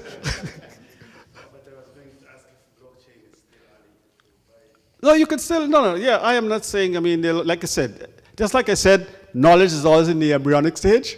Investments is always in the embryonic stage. Are you good? Good. We got to start from where we are, okay? All right. So, developing success planning strategies. If you build an entity like a think tank, critical to it is succession planning. That's why Bill Gates could go away on the Mediterranean, people running things. If you or I walk away from our business, we come back, we ask, where did the business go? Why did my business collapse? Isn't that correct? You can't leave it with anybody. You can't even trust folks. We, the African continent, particularly, have made a mistake by not emulating the Europeans because they built pyramid organizations. Pyramid. So yes, you have a CEO, but he has layers of directors and all kinds, and they all building out the base of this pyramid and making the company successful because they all bring in talent. But when you have a one-man rule dictatorship, and you have like a flat line, you can't go anywhere. And that mentality seemed to have inculcated our brains in people from the Caribbean and everywhere. And we need to get out of that mentality. You have to start thinking of pyramids. And I think I have something here. Let me just see if I can get to it. It comes after this piece. So anyway, those are just a few points on the thing. Then we have the PMO. The PMO is the catastrophe. That is a difficult one. And I've been trying my best to see if we can develop some skills that could function in a PMO. That is why I went to Ghana, Africa, to see if we can build 3 models at the university and then lease it across Africa. Now, could you imagine where Africa would have been today, believe you me, because the skills of a PMO is needed by all major corporations. This is fundamentally what we were doing in the United States, trying to build out PMOs. And it was quite difficult even with the best, but I know it can be done, even with the best skills. At one point, my bosses say, Errol, we hire all these brilliant people, and this is what we get for it. So what I want is anyone coming into this company, they have to come through you. You have to write the requirements for them, okay? So I wrote the requirements and I handed it to my 2 bosses. And they said to me, we might have to leave the company because we don't qualify. No, this is a true story. We don't qualify. I said, well, that's what we want. We want lions. We want people who are dedicated to achieving. Like, we don't want Elon Musses. We don't want people crying. Like I always say, don't come crying in my soup. You know what I mean? I have enough troubles. We want people who are willing to take on challenges. And guess what? Not for us. I'm talking about the next generations. We have squandered and bastardized the future of the next generations. Because all that I'm sharing with you, as God is my witness, I've been sharing this stuff since back in the 70s. Not in all the articulation, but since back in the 70s. God is my witness, okay? I was the first president of the black professionals in Ontario Hydro. Did the first presentation. Here am I today, and I've presented all over the place, and it's the same story all over again. But I don't know why it's not. Anyway, the PMO, it's the nucleus, right? It's the engine. Because the PMO is where we have the digital power. And I'm telling you, we have a lot of black folks with digital capacity. I mean, they'll make me look like a fool. I honestly know that. We have a lot of good. But are we harnessing it? And in what way are we harnessing it? Or are we just trying to pop up little shops all over the place rather than coming together and rather than hitching your wagon to a... Let me say something to you. Any career that you have, you're unwise if you don't hitch your wagon to a corporation that is dealing in that business that you're in. So if you like robotics and like to make stuff and da-da-da, hitch yourself to KUKA. Find a way. Go in. Bang down the doors. Call people. Does anyone know who's KUKA? You're in trouble now. KUKA is they set mega trends. They're in Mississauga. When you talk about mega trends in robotics and all that stuff, KUKA. And a lot of folks are taking the kids to KUKA every year. They're taking the kids to places like the Bruce Rehabilitation Center, the largest nuclear rehabilitation is taking place. We got to get the kids outside.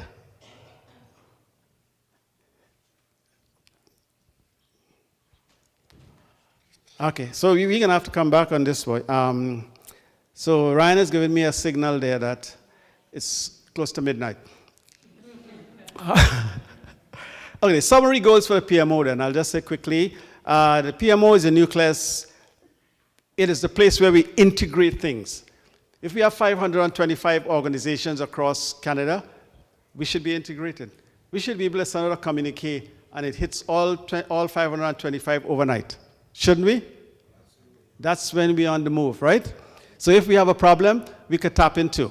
I would also say, and I'm going to go off script a little bit here. I'm also saying, someone said to me, oh, we're all operating in silos. So we have this siloism mentality. How do you break it? Well, come to me. I'll give you a solution. Because what you're seeing is a symptom of something. It's not a problem, okay? So what do you do? In 1 week, I could solve that problem. What do? Is we form an organization, the Alliance of Executive Community Leaders. Boom. We write some policies. We write some protocols. We do like NATO. How come these folks know to protect themselves like NATO? You touch one, you touch all, right? What about black folks? You touch one community organization, they fall and die by the wayside, right? What happens? What you touch one, you touch all. What happens if you have an event like this? You send out a communique. They have a responsibility to have representation. So I'm happy you guys here, but this is a failure. Where I come from, it's an abject failure. But it's a success for those who are here. But for a black community, it is an abject failure. And we don't deal in this sort of stuff.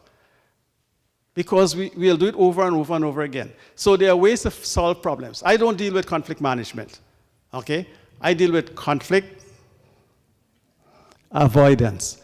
There are thousands of books on conflict management. Management is after the fact. That's when the horse got out the barn. That's when we are down the rabbit hole. Okay? So we deal with conflict avoidance. So there is mitigation, avoidance, mitigation, and management.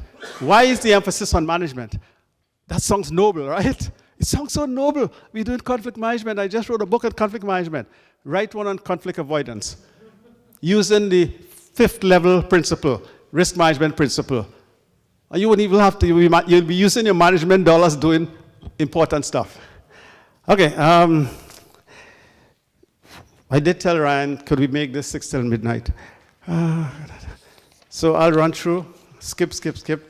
Okay, someone asked earlier on, what is it that's really affecting the black community? So don't be harsh on me when I say, here are some things that I have in my travels come across. Academic bias, social status bias, territorial bias, and have you noticed that you have a lot of gangs, east and west and all that? That's part of the territorial thing that we have. And we have it in our silos and the way we run. So then we have religious bias, silo mentality, the lack of the industrial mindset. Booker T. Washington, I am standing in his shoes. 170 years ago, he was preaching the same thing. 170 years ago. And the social elites was really trashing him, like William Du Bois and these guys. They did not see the benefit. If you want power, look at Japan, look at Germany after World War I and World War II. All right? You have to industrialize. Okay? So next one, lack of collective resolve, lack of capital, lack of corporate vision, and even gender bias. Now, on the positive side, we always talk on the negative side. On the positive side, we have resilience. We are the most resilient people on the planet. I know of no other. Adaptability. You throw us anywhere and we could adapt. We'll become the best in anything overnight. Put us in anything, swimming, running, jumping, skiing, whatever. And same thing with engineering. You know the Nigerian guy who took the baby out of the mother's womb, operate and put the baby back in the womb to continue? We could do anything, all right? I don't know what's the matter with us. We are the best, we are the greatest, okay? So untapped genius. I walked into a presentation at UFT once and I said, my name is Errol Gibbs. I am an intellectual genius. Now that sounds pretty silly for a guy who is no graduate of UFT or anywhere. But then everybody started to laugh, but not laughing at me. They thought that was kind of funny. And I said, well, I did not say I'm a genius, because that would mean I'm a genius in everything, generically speaking. So I was very careful. I say intellectual genius because I feel I can claim that, and I don't need you to endorse it, right? Okay. So I said, the reason why you can't stand in my shoes and declare yourself a genius in anything is you don't even know you have genius capacity. You probably stumbled over your genius coming into the conference and didn't recognize it. That's your problem.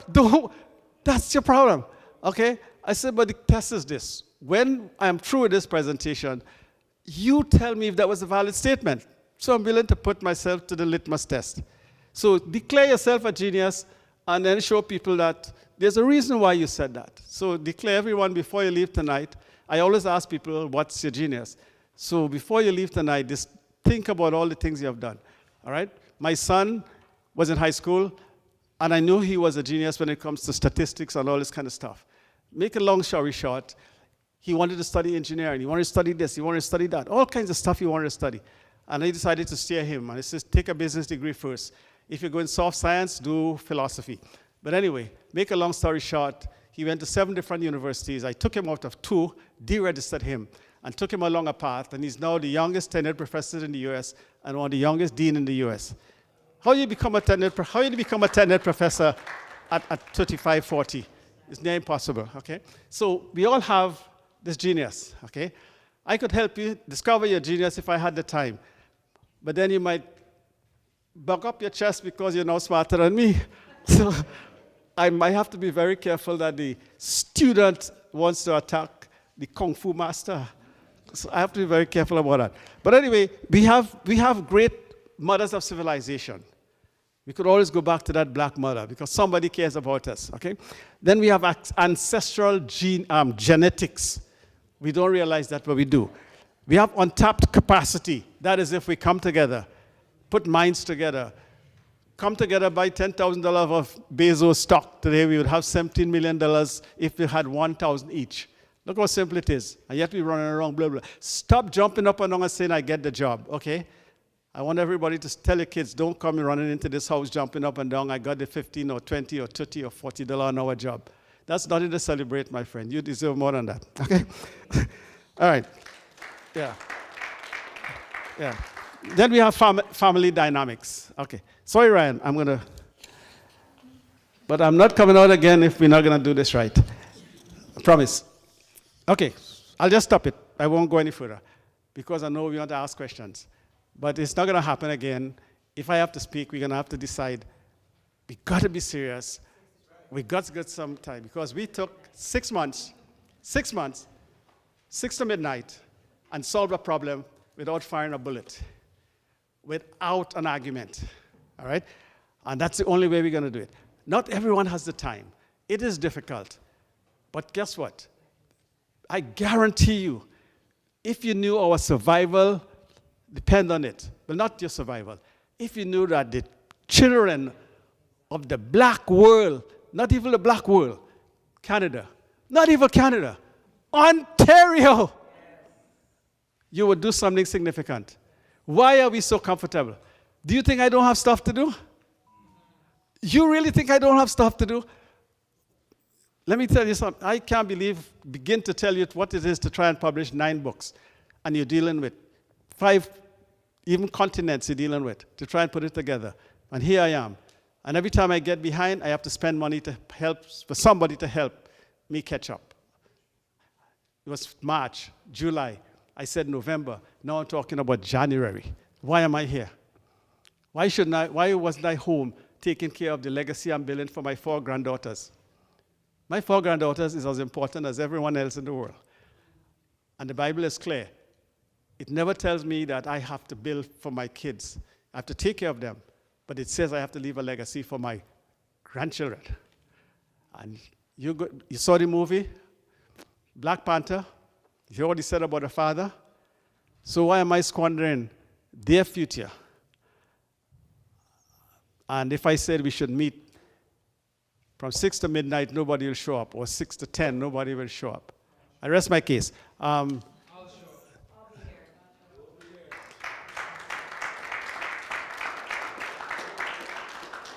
You haven't heard anything that I could present to you that I've presented to folks all over the place, and especially in the United States, and I'm surprised how the audience that they give, because they want to know, I mean, to get NAFTA, to work under NAFTA, the government has to, the corporation has to prove that this little bloke they're bringing from Canada, can't we not figure somebody else who could do what this bloke is coming to do? That's NAFTA. How could you bring someone into the country under a special permit? And we have 350 million people in our country. Does that tell you something? Good. So we have the talent, and like I said, I'm closer to the horizon. God forbid, I hope I live as long as my mom. But anyway, back to you, Ryan, and we're going to have to figure out how we do this again or we don't do it. Thank you.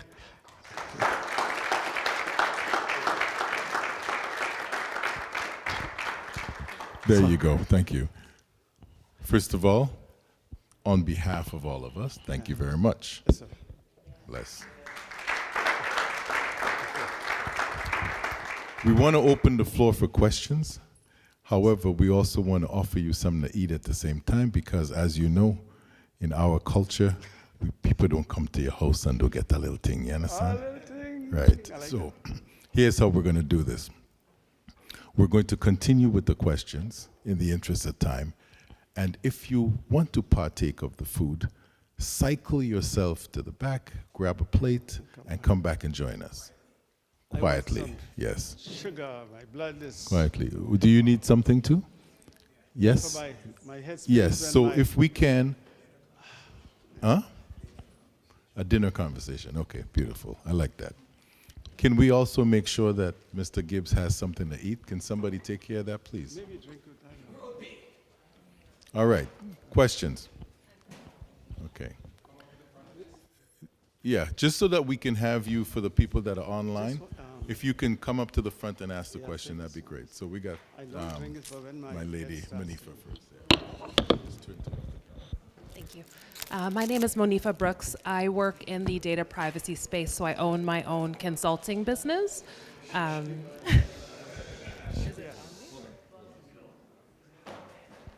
I have, when people are going to get the food, that they keep the level of noise down a bit, just because we're continuing with the questions, right? So, let be careful, you're in front of the speaker, that's all. So my name is Monifa Brooks. I work in the data privacy space. I own data privacy consulting. And my question to you, you talked before about how we can use data and statistics to make sure that we have all the knowledge and understanding. But knowing the history that we've had when it comes to data of the Black community and from the indigenous community being used against us and weaponized, what are your thoughts on how we can move forward in a way that not only respects our privacy, but allows us to unlock the power of that information? Yeah. Good question. What it means is that we have to collect our own data and create data repositories that has security, selected access, let's say, to the government in specific ways and regulations, how they should use that data. But more importantly, we use the data to start building firewalls. Sometimes we collect a lot of data, And I always shake my head and say, okay, so the plane crashed, and you're able to tell me where the bodies are. But what I want to know is why the plane crashed in the first place. I know researchers who are collecting a lot of data, and I scratch my head because I wonder what's the point. Because we are not using the data to build the firewalls.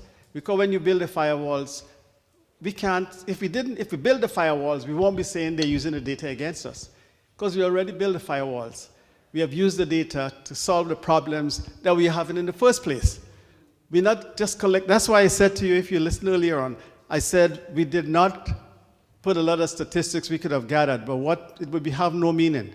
So we went straight to what are the 10 or 15 indigenous entities that we should start addressing or we could address, and all relates to what people are doing in the community. So if we are collecting data, people would have been able to already start writing pattern documents for a lot of the things that are affecting us. So not just the data. The way we made money in the United States is our company. It's not only did we go in and do assessments, which we do what they call horizontal and vertical assessments. So you go into a company and you look from the top to bottom, and then horizontally all the layers. And when we are through, we have a better understanding of the company than the people who work in the company and the people who run the company, right? Because we have a deeper understanding. We are seeing, we are interviewing people, and we hear everything.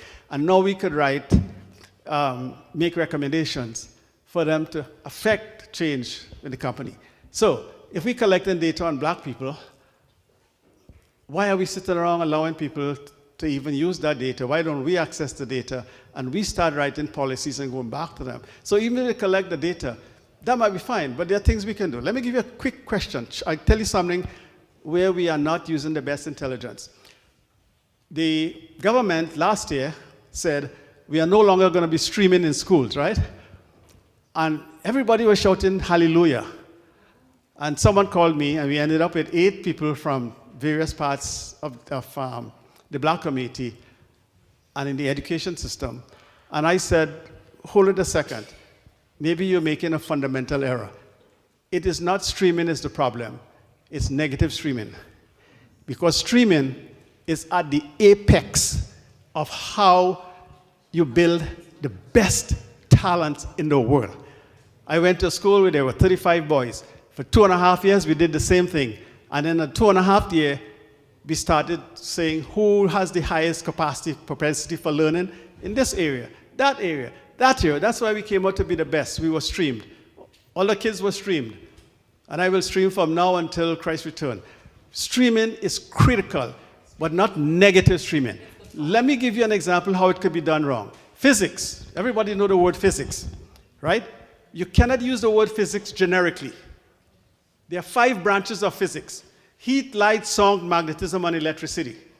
What if your child was failing in heat, light, and sound, but he was great in magnetism and electricity? What he was failing all 4, but he was good in sound? He could be a sound engineer, right? But we may say, hey, take him out of physics. He can't handle. That is what I believe happens. I want to know what is your best capacity for learning, your propensity for learning. The other thing I say is the kids who you think can learn, why don't we build simulators and emulators and put a 16-year-old kid, gunslinger or whatever, I don't care, put him in the simulator and let him fly across the Atlantic. See what happens to that kid. We are kidding, my friends. There are things that we can do. Put him in a simulator, let him fly across the Atlantic. Could you imagine if I run the police force, I will make a kid the police chief for a day. Have him sit in the chair, take him on the run, and let him see what actually happens. We can do these things. Just like they bring his kids to school, take him out to the inner city programs. I will say take 80% of the money out of inner city programs, put it on outer city programs. How many kids have gone to the Hoover Dam? How many kids have gone to the James Bay project? So you see, data, let's collect data and see what we're doing with these kids. What are these inner city programs? How are they? I walked into a nuclear power plant when I was a kid. It changed everything. Someone asked me where I found God. I said in a nuclear reactor. Because when I wasn't there and I look up and I say, my God, what does it take? What kind of mind? What that infuse us to be able to build these things? We are not doing this. All we do is more. I'll end right there. Can I just say, though, to add to your I'll talk to you about that. There are no problems. Okay, I hope I remember what I was going to ask. Two questions. First one very short. The second time I'm seeing you speak, and you rightly speak about using digital highway, digital superhighway, digital. Second time I see you speak, but I've not seen you present digitally. Mm-hmm. That's not unusual. Two things. Tonight we came to speak about conceptually, is this a good idea? Is there a buy-in? I know you're a digital man, so there's a bit of bias in what you're sharing. Okay? No, I am very straightforward, right? We did not demand, the mandate we had was not, because I could have started talking about artificial intelligence, and my friend there, he could say to me the same thing, but you know what he said? He reserved his position, okay? Now, if we want to commission a night, when we speak about the fourth industrial revolution, which I could speak about and I did not, you know, we started, you know, with mechanization and automation and computerization, and I could speak about that, but it would not benefit the purpose. So everything is context, okay? So as long as we're careful with the context. But I like the idea that we should, and that's the way you might have better broached it, is by saying perhaps we need to because of the digital revolution, rather than it's somehow accusatory. So the next time or the next person, if they feel there's something that's burning on their heart, they could say, perhaps we can embrace this in another conference. Or we could cut a sliver of what we're doing because it's so important to you. And I know it's important to you. And I think we should give you an opportunity because people like you will be running the faculty in the think tank anyway. So let's get on the same side from day one because we will call on you most definitely.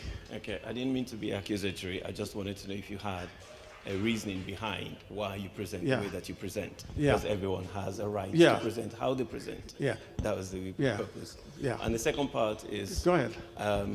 Again, in the previous presentation, you asked about the AI fourth revolution. And as you know, my view on that is I detest the fear factor being put on our people. Embrace it. There's nothing to fear. If you do not embrace it, you'll be left behind. You fail. Okay, and another thing, so is the presentation we had the last time. Yes. You and another chap was there. Dr. Filippola. Right, doctor. Yes, we work together. Yeah, we're there to present digital aspects. Yes. I've said to you, I'm a conceptual thinker. I'm not getting into the woods, and I'm not getting into lanes that I should not be in. So Ryan have had many conferences where different speakers speak on different things, and that's where you get the highest value proposition. We don't want a shoemaker talking about deep sea fishing, okay, even if he might know you've gone out a few times. And that's where I come from. I am very conceptual, I'm up here. And what I said is, we have this Black Empowerment Manifesto initiative, and below it we have 3 components, and that's where I think. Now, I agree with you. Those 3 components are going to inculcate everything digital at the end of the day. So if I were you, I'd put my hands up and say, gentlemen, I am now subscribing to the think tank, and I'd be willing to be the architect of the digital component of it. But I know Ryan knows I'm up for it. Absolutely, that's what I do. Okay. All I ask is, please, when you're asked about AI, just say, it's coming. Just say, here's the man. Don't say fear it. That's all I ask. Okay, all right. Thanks a lot. Okay, go ahead. Wayne?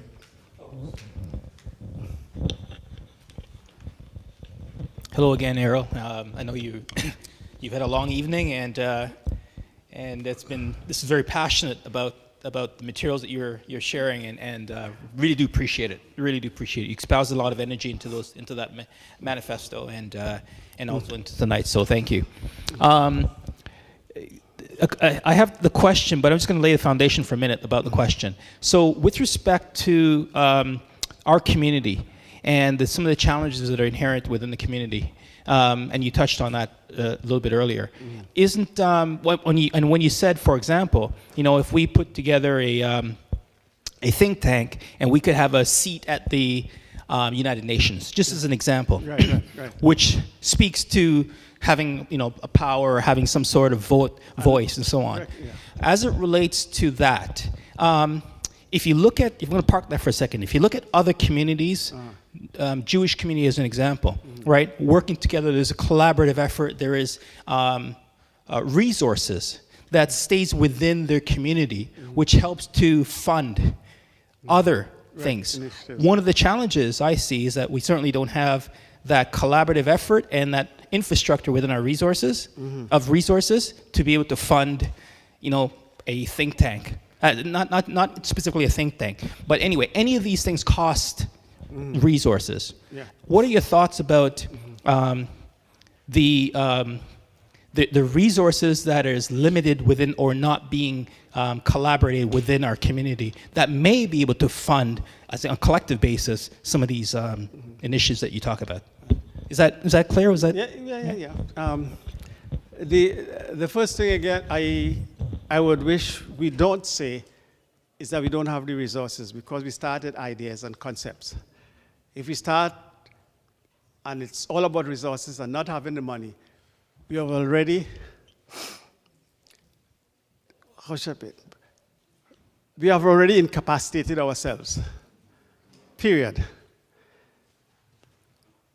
If you have a great idea, and like I said, even if you go to the government, there are sources. Remember I said, when we look at funding, we for 60 years haven't come up with different models. Don't wait for governments to necessarily create the model. We could create the model and demonstrate why it's important to the Black community, give a good justification why it's important to the Canadian government to create equitable societies, why it will help to alleviate things like we talk about crime in lower echelon of society. People are suffering. People might be inclined to go out and do unsavory things. All of that could be resolved if we had capital. I always, in matter of fact, in the 10 things I laid out there, I think it was the second or third one, was the question of capital. I always say we don't have the capital, but I never say it in a way that we cannot derive the capital. All of these IPOs, an IPO is just a great idea, a great invention, a great innovation. If we created an IPO here in Canada and it's met all the requirements, we could have people in Europe paying into the IPO. I just bought, not too long ago, a few stocks in Volkswagen. They are in Europe. So the question is, what are you putting out as a value proposition to raise the money? Anyone who comes up with you think Tesla, yes, he had money, but he probably spent other people's money because he had a brilliant idea. It was viable. He did all the research behind it. If we could get a group of people, whether I could go and talk, let's say, to the Black engineers or Black lawyers or Black pilots, and we come up with an IPO, there are airlines all over the planet. We do not have to rely. And that is one of the biggest, the most fundamental mistakes in the Black community, is that if we don't get money from around us or from governments, we can't move forward. Well, no. It is the idea, the seed of the idea. I agree with you that your argument might be that we do not have the collective resolve, or we just can't get it in us to make commitments. And again, that has nothing to do with can we or can we not. I have been before the Ontario Security Commissions a couple of times, and some of the discussions I have had in the interviews is the mistrust. So what if we build trust then? Perhaps the money will come. So again, we mustn't always look at the symptom. We must look at what is the actual problem. And we might find ways to do it. It might be a struggle, and everything is pioneering, so it might take time to get us there. But the question is, can you put together a clear and unambiguous vision, a high-value proposition? I have proven in my entire lifetime that the people we are afraid to talk to, they are too big and they wouldn't give us this and they wouldn't give us that. That is not true. They are as open as you would not imagine, because God has enabled me to sit on boardroom tables with Fortune 500 folks, and they treat you as though you're one of them because you come in there and you're speaking eloquently and you're presenting a good case, and they're willing to listen. And I'll give you an example. 1 year after I went to the United States, I was sitting in front of one of the directors of project management in a large corporation, and I asked specifically to be the one, not the director, and the CEO said, the director will go with you, he will introduce you, and then you better come back with a contract. So you must be so confident. Okay? When I went to the United States for an interview, all my experiences was with power. I knew nothing about the automobile industry. And I was asked, have you ever been to an engine plant? No, because these were the areas. Have you ever been to a stamping plant? The answer was no. Did you even research the company before you come for the interview? The answer was no. Guess what? I came back home, tell the kids, Mom and I are leaving for a year. Spent 6 years. So don't incapacitate yourself along any path of that journey. And that's what we do. If we get the step here, we start to incapacitate ourselves. We get here and we keep seeing monsters, and it's this or that. The last thing I think about is money, although money is a very difficult thing. I think about, is this idea saleable? If I'm Elon Musk, I'm not thinking about money. I'm thinking, can I get venture capitalists to buy into this product? That's where we need to go. I'm not dismissing the money issue. That is where we haven't gone. If we had gone that way, we would have had a dozen IPOs, because we have some of the most brilliant people on the planet is right here in the GTA. Will anybody doubt that? But we want intellect to be added to those brilliant folks. And then we would see what's going to happen. We want people to stop. You know, someone said, you probably heard it. It is better to have 1,000 sheep led by a lion than 1,000 lions led by a sheep. Isn't that profound? Scary, ain't it? Scary, bloody scary. So I would rather be one of the sheep led by a lion, because he ain't taking no prisoners, than to be among all the lions and I'm led by a sheep. So what I'm saying here, the question is leadership. Leadership. All around the world, not just here, all around the world. The question is leadership. Leadership with vision. Leadership who could articulate. Leadership who understands fifth level risk management. Leadership who could forecast. Leadership who could say, this is not the best value proposition.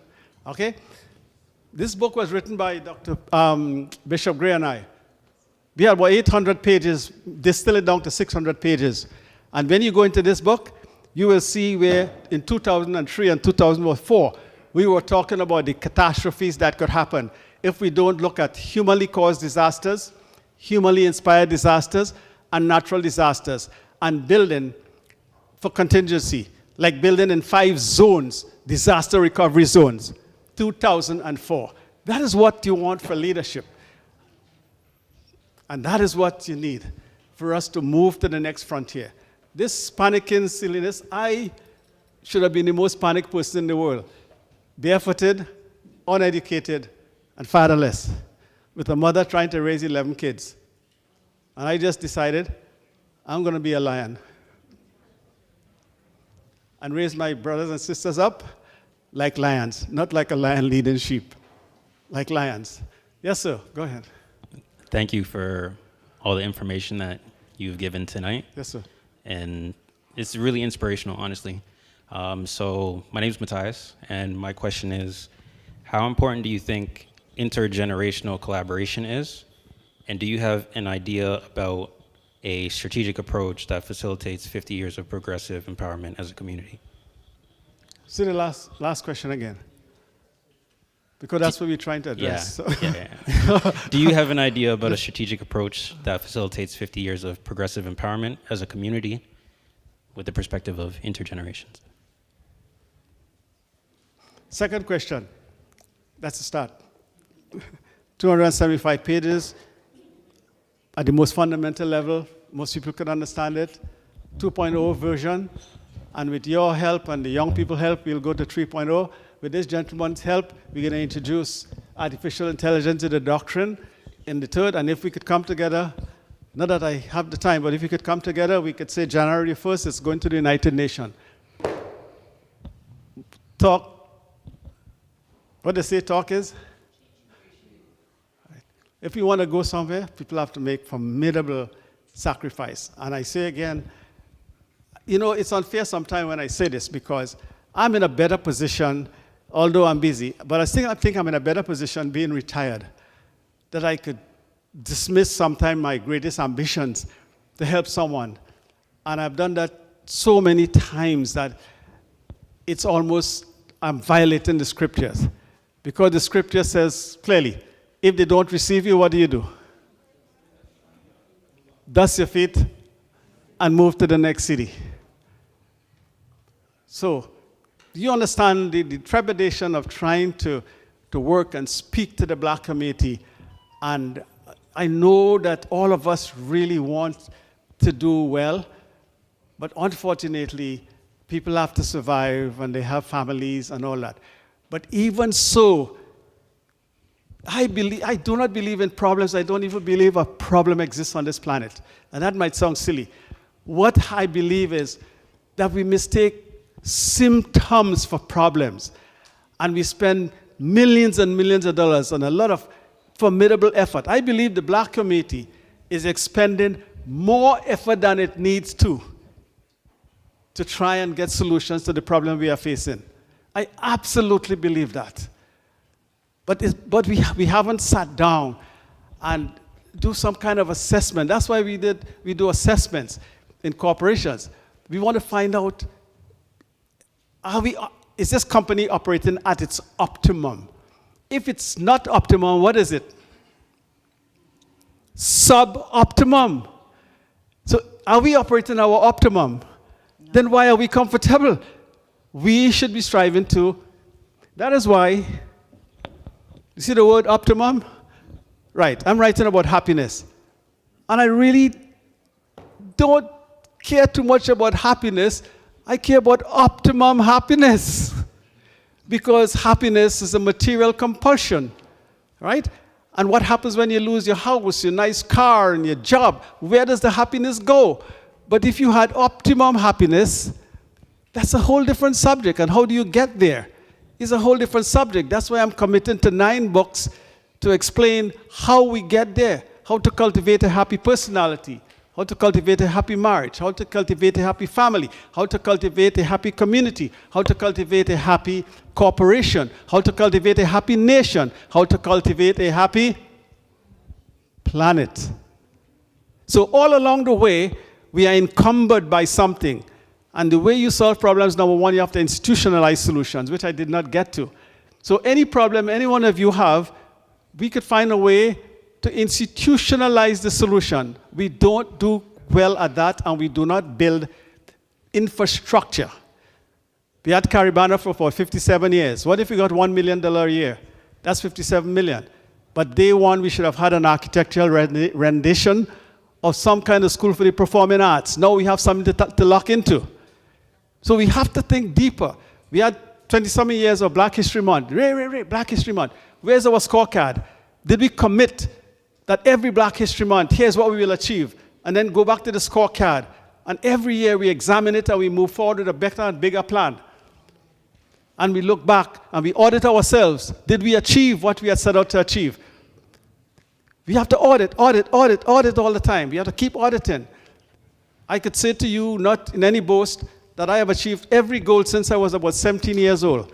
Not just achieved, exceeded every single goal. That is because I'm auditing myself. Why am I making this statement about a goal if I am not committed to achieving it? So don't make statements about, don't even promise somebody I'll see you tomorrow if you're not committed, because it's being disingenuous and the universe is not going to help you. The universe is going to say, I can't be bothered with this chap. He's always making promises. A promise is a comfort to a fool. He's always making promises. So you have to commit mentally, spiritually, not talking just from the head. You have to talk from the heart. So for me, people coming here tonight, they must come from the heart. Anybody could come from the head. They have the time, the car have gas in it. We could come and, no, you come from the heart. That means when you leave, you're transformed in some way. I do not like anyone to leave my presence unless I have in some way profoundly affected them. In some way. Otherwise, it would have been a waste of my time and your time. Okay? So, before this ends, though, I think Ryan and they are going to try and get some kind of a, what does the people think overall? Yes. Because I would like to get some feeling that it was worthwhile. Okay? Okay. Oh, I've seen this lady a couple of times. You have such a wonderful, smiling face. Thank you. You're the one who had me working so hard, or what? Thank you so much for being here. My name is Juliet Kego Monido, and I'm with Whole Woman Network Cooperative and the Black Women Professional Cooperative. And today, I don't really want to ask a question. I want to speak from the heart. Because often, when spaces where we're talking about our elders and our ancestors, and we talk about the great things that they've done, and I love how our sister today reminded us of that, right? And we called to that at the beginning.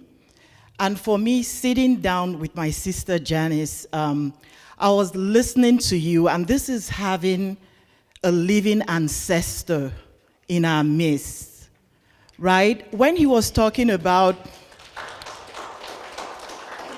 like when he was talking about, I'm going to be 80, like in 2 weeks, and I'm looking at the horizon, and this is for the next generation. That really hit me hard. My father passed at 80. And I love that you spoke about your mom and the gift of longevity, that you may live to 100. That's what you pray for. But the reality is we don't know when anyone is going to go. Right? Right? And what if we're never going to see him again? Right? What if this, like he said, is his purpose? To leave this for us. He's going to write 9 books. He's already doing it. That's his legacy. So he's fulfilled his highest intention for being on earth. He's already fulfilled it. The question we should be asking now is, what is our commitment? Not to him, because he doesn't need anything from us. Right? What is our commitment to the generations to come? Right? Yeah. I'm from the eastern part of Nigeria, the Igbo community. And there are 2 sayings that we say that I keep repeating. One is tabubo. That means anytime you wake up is your morning. We missed out on 1997 and 2008 and all the things that have happened, right? But today is our morning. Wow. Today is our morning. The second thing is, there's a saying we have, Onyekwe, Chiekwe. I repeat that every day. And what it means is, what you accept, what you decree for yourself. Absolutely. Even God will agree with you. Yes. You own your destiny. Absolutely. Like he's giving us the power of choice. Absolutely. Right? So we, as a community, we have to come together and decide what we want. We have to decide. Because once you decide, like he said, the universe, everything opens up to us. Absolutely. So tonight, all I'm asking is, as you're sitting here, before you leave, decide. And the decision that you make today is what's going to manifest for the next 50 years. We have to decide. We have to decide. If you decide today to commit, I promise you, everything that we need will come to pass. 100%. Everything, all the resources that we need will come to pass. For the past 2 years, I've been trying to get some funding to run a program, right? Janice knows about this, for a group of women. we use the SUSU model. And I've been going around to our community, banks, all of that. And nothing came. But yesterday, I was in a room, because when he was talking about venture capitalists, it came to mind. I was in a room where the number of black people will probably be about 0.5%. All the others were not like us. And they gave me 5 minutes to just speak about what I do. And when I spoke about it, right there in the room, people came to me and said, we need to get together. We need to get together. By this morning, I had 3 people reach out to me. We're going to fund this thing you're doing. And for me, it's that power of saying, just keep moving. We have to agree tonight. And this future that we're building will come to pass. I just want to say thank you. Like he knows, like every time he's on the stage or when Ryan brings it, like I make the time to be on those calls, because what a gift to be a witness to this. We keep talking about Marcus Garvey and this person and Fannie Lou. It's not, I'm not saying it to, he doesn't need that. But it's the fact that we have to be aware that we're living in it now. This is our 1997. This is our 2008. Nothing stops us. Exactly. Nothing. We are the only ones standing in our way. So please, let's decide, let's commit. Thank you. Thank you.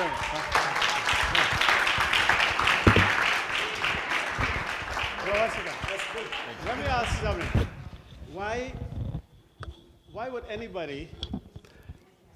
Why would anyone go to a bank and then they come back and say, I didn't get the loan?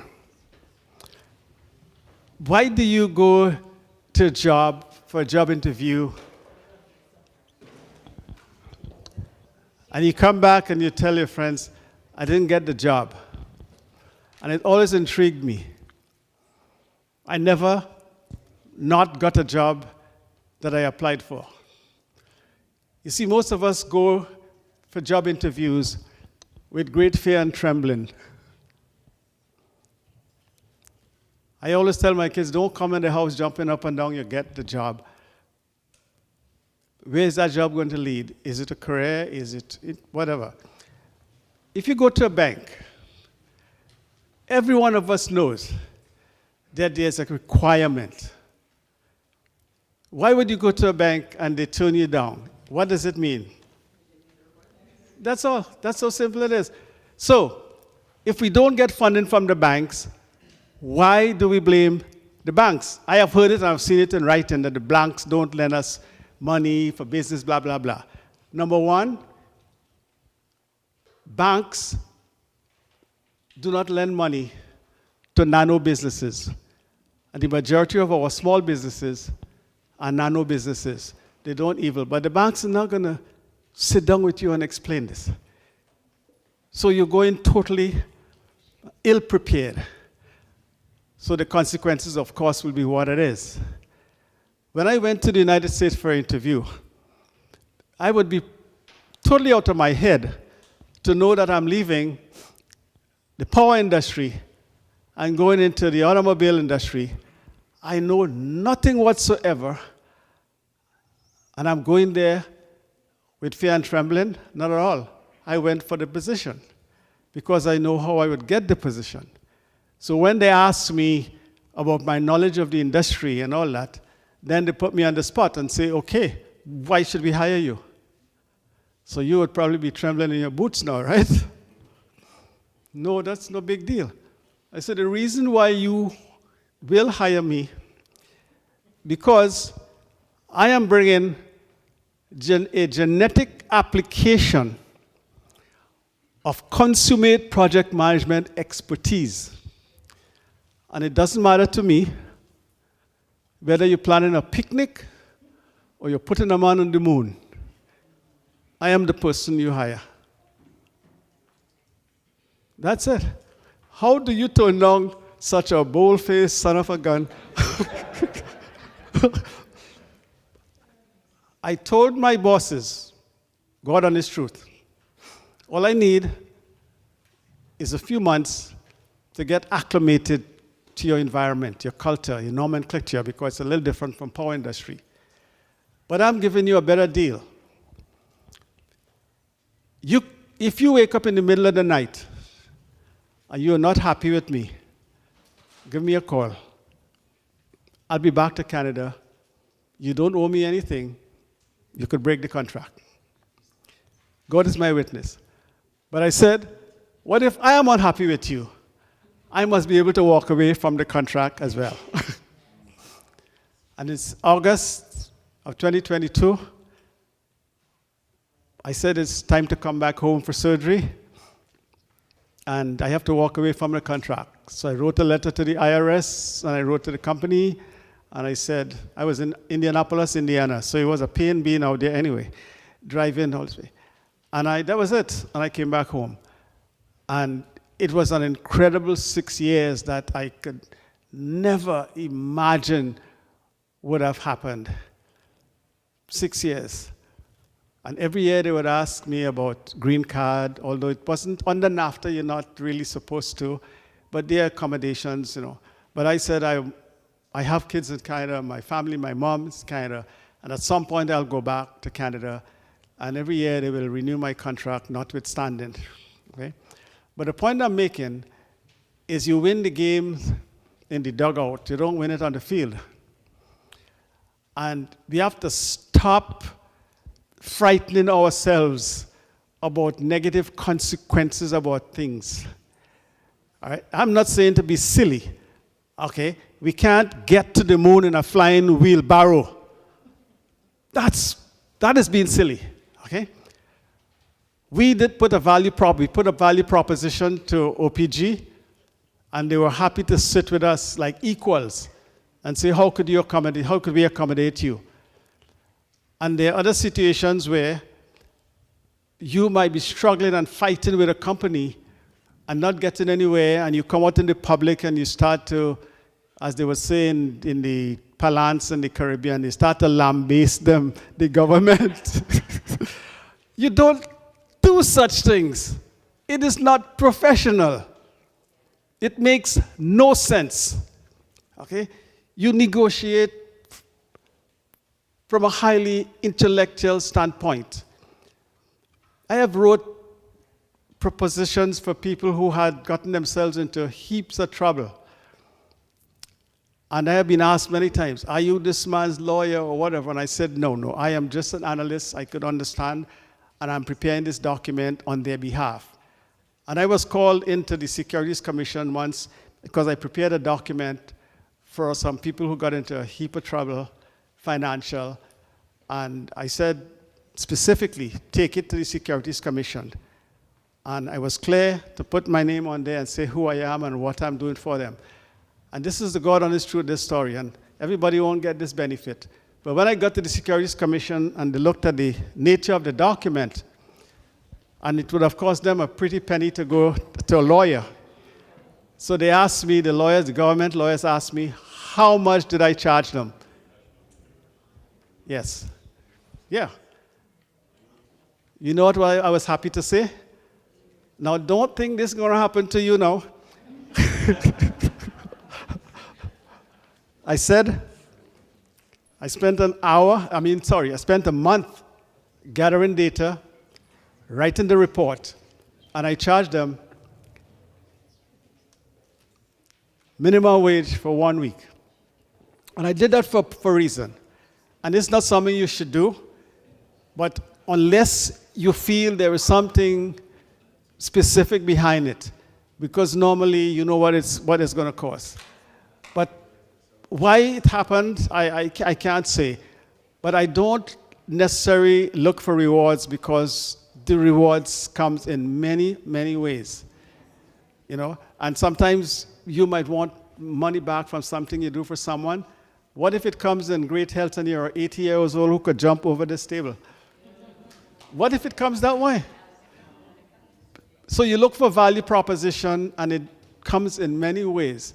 And I tell you, the universe always steps in, 100% of the time. It will always step in. But you just have to have the highest level of moral integrity and continue to be extremely positive about what you're attempting to do. Okay, so like everyone is all the questions? Okay.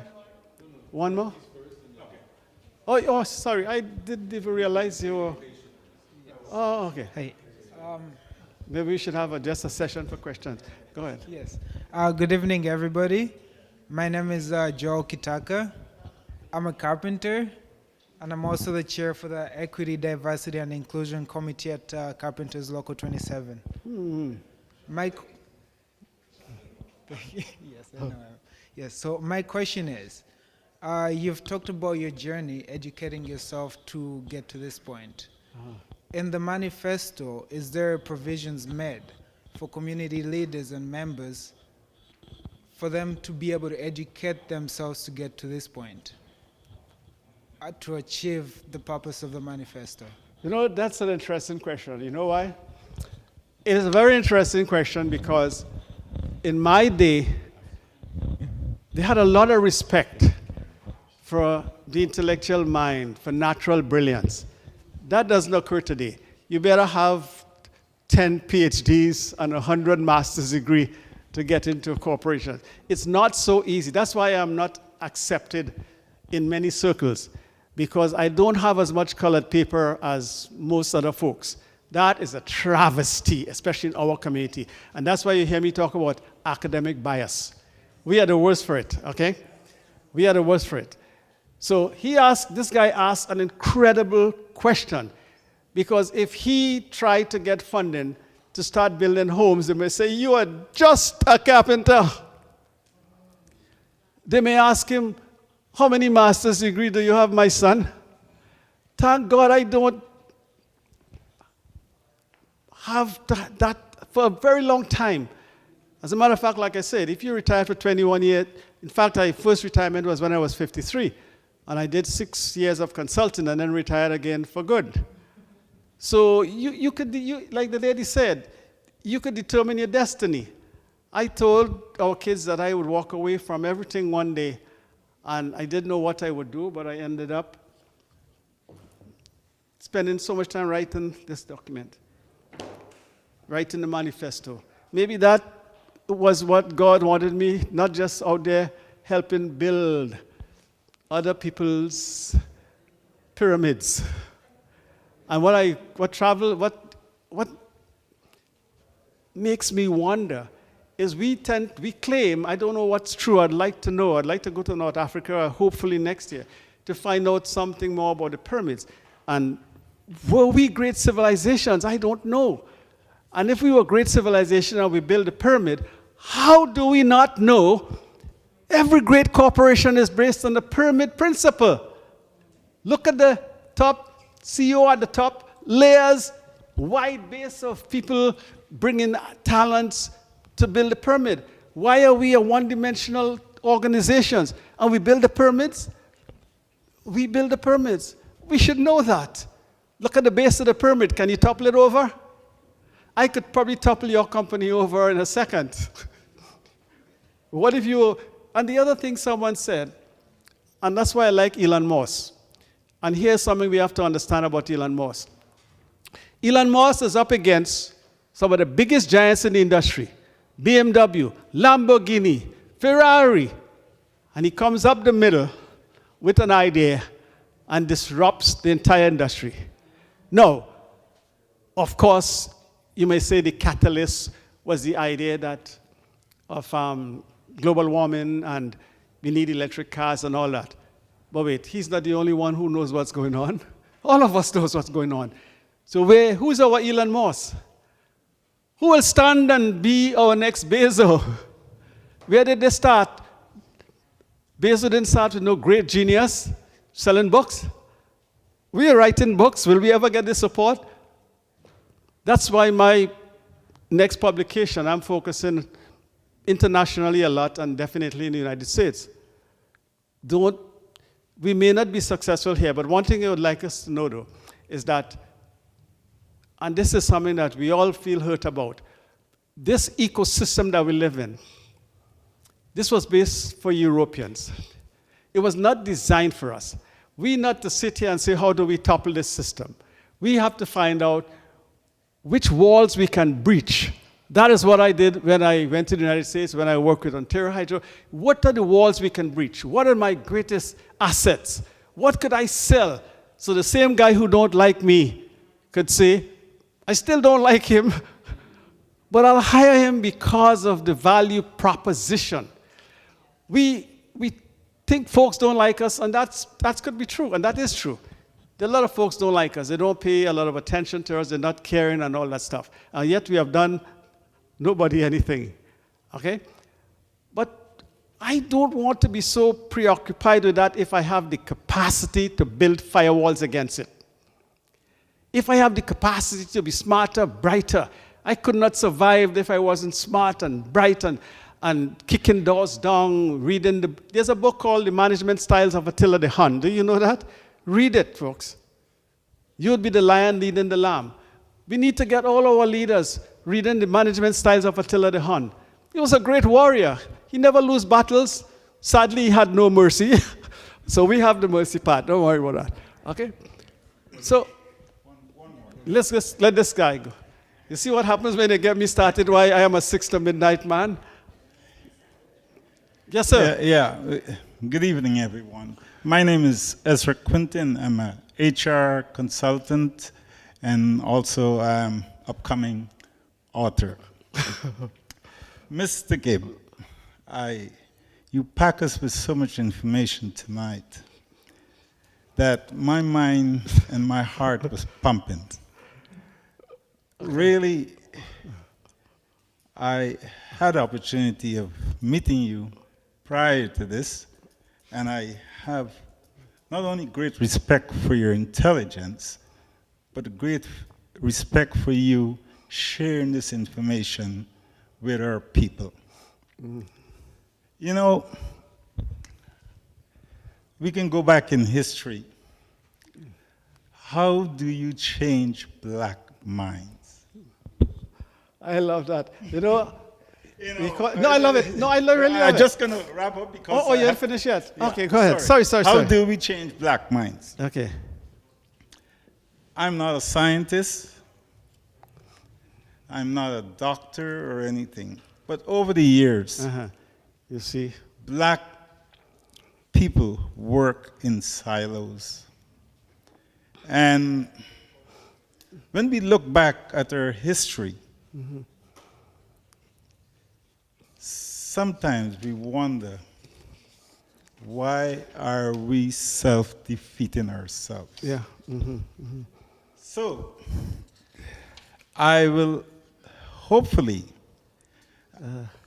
thank you for your leadership, thank you for your enlightenment, and I can honestly say, let's change minds. Okay, good question.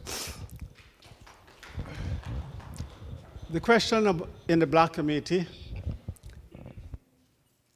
why I am so concerned, not about the ordinary people. My biggest concern are the educated elites. The educated elites. Because we live in a box. Let's call it the GTA. And we refuse to look outside of that box for models because we know so much that we are not looking for models. I want you to think of Vietnam. We almost bombed Vietnam into the dark ages. They're way ahead of us today as a country that don't have the resources we have in the Caribbean. Right? I have written numerous times that people from the Caribbean and even blacks in Canada should try and have some discussions with the 5 dragons. They used to call them the 5 dragons, the 5 tigers, and then they call them the 5 dragons. Because they were just like us. Taiwan, Malaysia, Singapore, Vietnam, right? You ladies know who they are. Have we ever sent a group down to speak to them? Have you ever spoken to the president of Singapore? The original earlier president, he went to school with Jamaicans, and he gave a great speech. And he even wonders that he went to school with these same boys, come out of the same university. Look where he took his country. He's landlocked. He doesn't have the resources of the Caribbean. We don't look for models, and we don't even look among us. We don't. I have been into even criminal justice conferences. And the minute you speak and you talk about anything like, let's say, industrial mindset or anything like that, you're out of touch. Because every time we have a problem in the black community, we have three groups that dominate the ecosystem, for better or for worse. Criminal justice, community advocacy, and the church. And I always ask, hey, where's our Errol Gibbs? In other words, where are our innovators, our creators? Where are our project managers? And people think it has nothing to do with project management.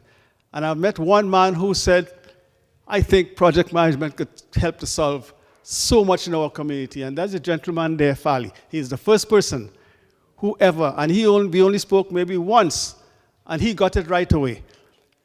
Because in project management, there are things like fifth level risk management. Okay? They are a way that we forecast and plan for calamities. We understand logistics. I could guarantee you right now, and I'm not boasting and I want this to go on record, the pandemic that hit us, it doesn't matter how many great doctors we have, how many surgeons, how many this or how many that. You know what killed us in the pandemic around the world? Supply chain logistics.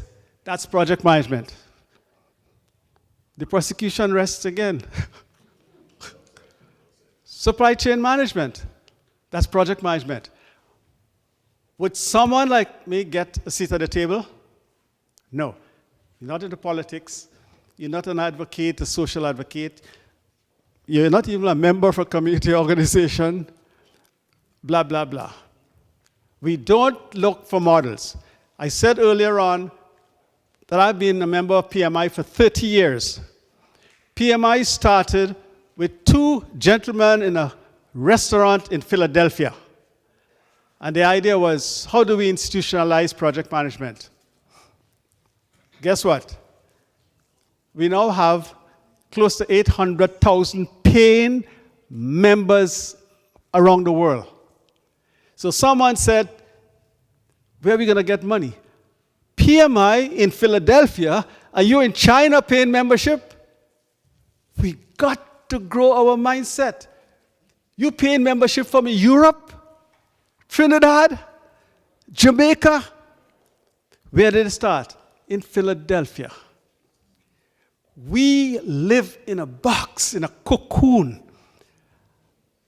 and we refuse to get out of it.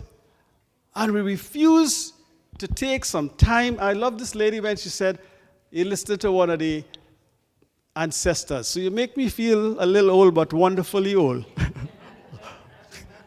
Okay? I take everything positively, you know. No, and I said over and over, I am closer to the horizon. You can monkey around as much as you want. You're a young boy. You can monkey as much as you want. You got time.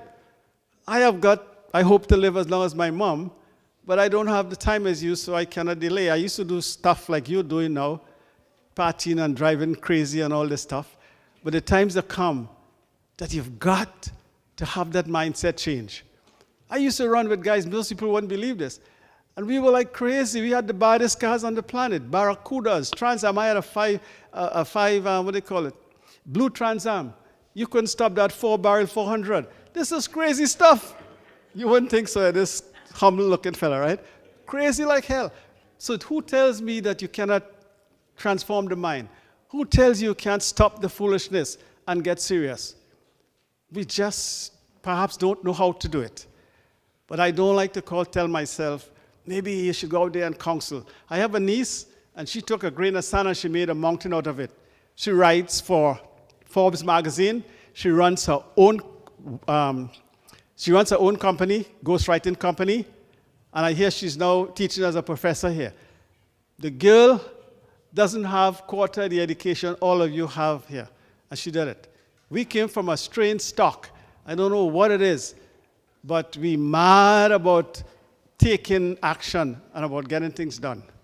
Okay? So everyone here has great capacity and can pull this off. Okay. Okay, That's the question. Sorry, Lorraine. Yes, absolutely. Okay. So first of all, on behalf of myself and Janelle and all of the wonderful folks here, we want to thank you. Please give Mr. Gibbs a hand. Beautiful. Thank you very much. You know,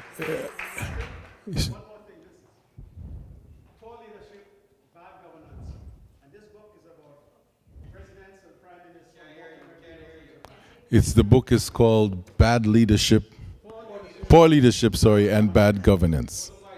So listen, in the interests of folks being able to drive when they go home, right? And we're understanding that Mr. Gibbs is going to be back again. Yes? Ryan, where's Ryan? And Farley, good. So here's what we would like to ensure, that you leave your information, if you haven't done so previously, you're going to leave your information with Lorraine right here, who's going to take your name, email address, etc. So let this be a call to action today, as my sister wonderfully put it, and that it's the beginning of us being able to move on, which means that you have to tell people about what you experienced today. You have to relay some of the information. We have to continue to create the network that is going to make sure that this information becomes disseminated throughout the community. Does that make sense? Wonderful. And I like the fact that you mentioned the PMI, because you hear what he said. It started with two people sitting in a restaurant. In other words, it started with a vision, with an idea, right? And that's all it took, right? So let this be the very beginning. You know, as someone who has been involved with things that started really, really small, you know, I always like to think about our own Caravana Festival. You know, it has had its movement and so on, and its ups and downs. But you know, in 1970, I was on Young Street with my father. I had just come from Trinidad, right? And I remember saying, "What is this? You call this mass?" Because I tell you that the parade went down Young Street, and all of the people in the parade went onto the ferry. Fast forward years later, when I was helping do the coverage for CBC on University Avenue, and witnessed a woman faint, and the crowd was so thick of 1 million people that she fainted and couldn't fall. So I'm saying, you know, we have to look and see the things that we've done too, and know that we can start small and create something that is worthy of us, right? So I'm glad that Mr. Gibbs mentioned that today. So let this be a call to action. Tell somebody else, and the next time, bring 2 people with you. Okay? The next time, bring 2 people with you. And the time after that, you and those 2 people bring 3 more people with you. This is how it starts. All right? Okay. Thank you so much. You want something to eat?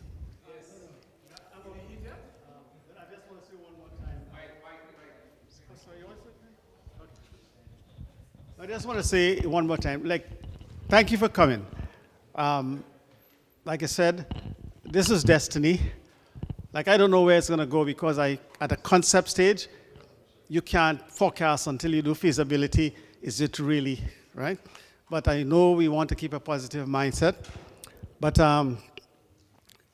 I would be happy if you speak to some of the leaders, the elites, because it is very unlikely any of the elites would want to sit here and listen to someone who is not part of their clan or clique or what have you. That, to me, like I said, it is the most detrimental thing to a society. Because when you look at the people who are working and trying to build, and like a lady called me, she runs, it's called Rest Center, Dagmar. And I met her once, and that was it. We together forever. She said there are 40,000 homeless youths, and she was homeless herself. And when I see where she came from, she just made it happen. But she's inundated now because of all the problems we're having, and someone like her should be supported. Can she really? I sent out an email for her for about 100 people and said, do something. And I decided to support her for a year, and then we see where it goes. Okay? If we keep doing that, you'll be surprised what we can do. Some years ago, we took in a lady, a young girl who had 2 babies. Today, those 2 babies are chartered accountants. So, if anyone knows Errol, Don't call me Tony. I call Errol when I have long drives. Before we wrap, I really do want to appreciate and thank everyone here for trusting the invitation. I know there's lots of meetings that happen and we feel like things don't happen after the meetings. As Juliet said, and as Errol said, this is the call to action. This was the genesis, so don't feel like you've missed anything. We haven't developed the entire think tank and are inviting you to see what it is. We're actually inviting you to now help design it. So that's where, when we have our next meeting, is really to come now and start to design what the think tank needs to look like and how we're gonna actually develop it. So, you see? I'm trying. Yes, actually, we're looking at doing the meeting October 22nd for the next phase, and that would be at the JCA, so a bit more west for those that had to drive. I heard Mississauga, Milton. I know you had to come from Milton, but again, I just wanted to thank everyone, and we will see you at the next meeting. So the email that's gonna go out is gonna ask for your feedback and also your priorities. Like, what priorities are you already working on that a think tank can help amplify? This isn't to duplicate what you're already doing or to kind of take away from the work that you're already doing. It's really to enhance it. So that's where we wanna know what your priorities are. Yes. Oh, right. And if you don't have a copy of the manifesto, please, in the email that I sent to you, respond back and we will get you a physical copy or the link to the digital copy. But again, thank you for trusting the invitation. It's not lost on me, and that's why I get emotional, but you taking time to be here, and I was ready to go till midnight, but I didn't want to hold you here till midnight, so we'll let you get back to your families, and we'll look out for the next meeting. Thank you, thank you. Regarding the manifesto? Yes. I think the best thing to do is, if you get laser, no, I'm not kidding. If people really want a manifesto, if we could find out, get the number of names, we could get a price on how to print. Yeah, so we'll get a number for how many want a physical copy. Yeah. All right. Thank you. Have a great night, everyone.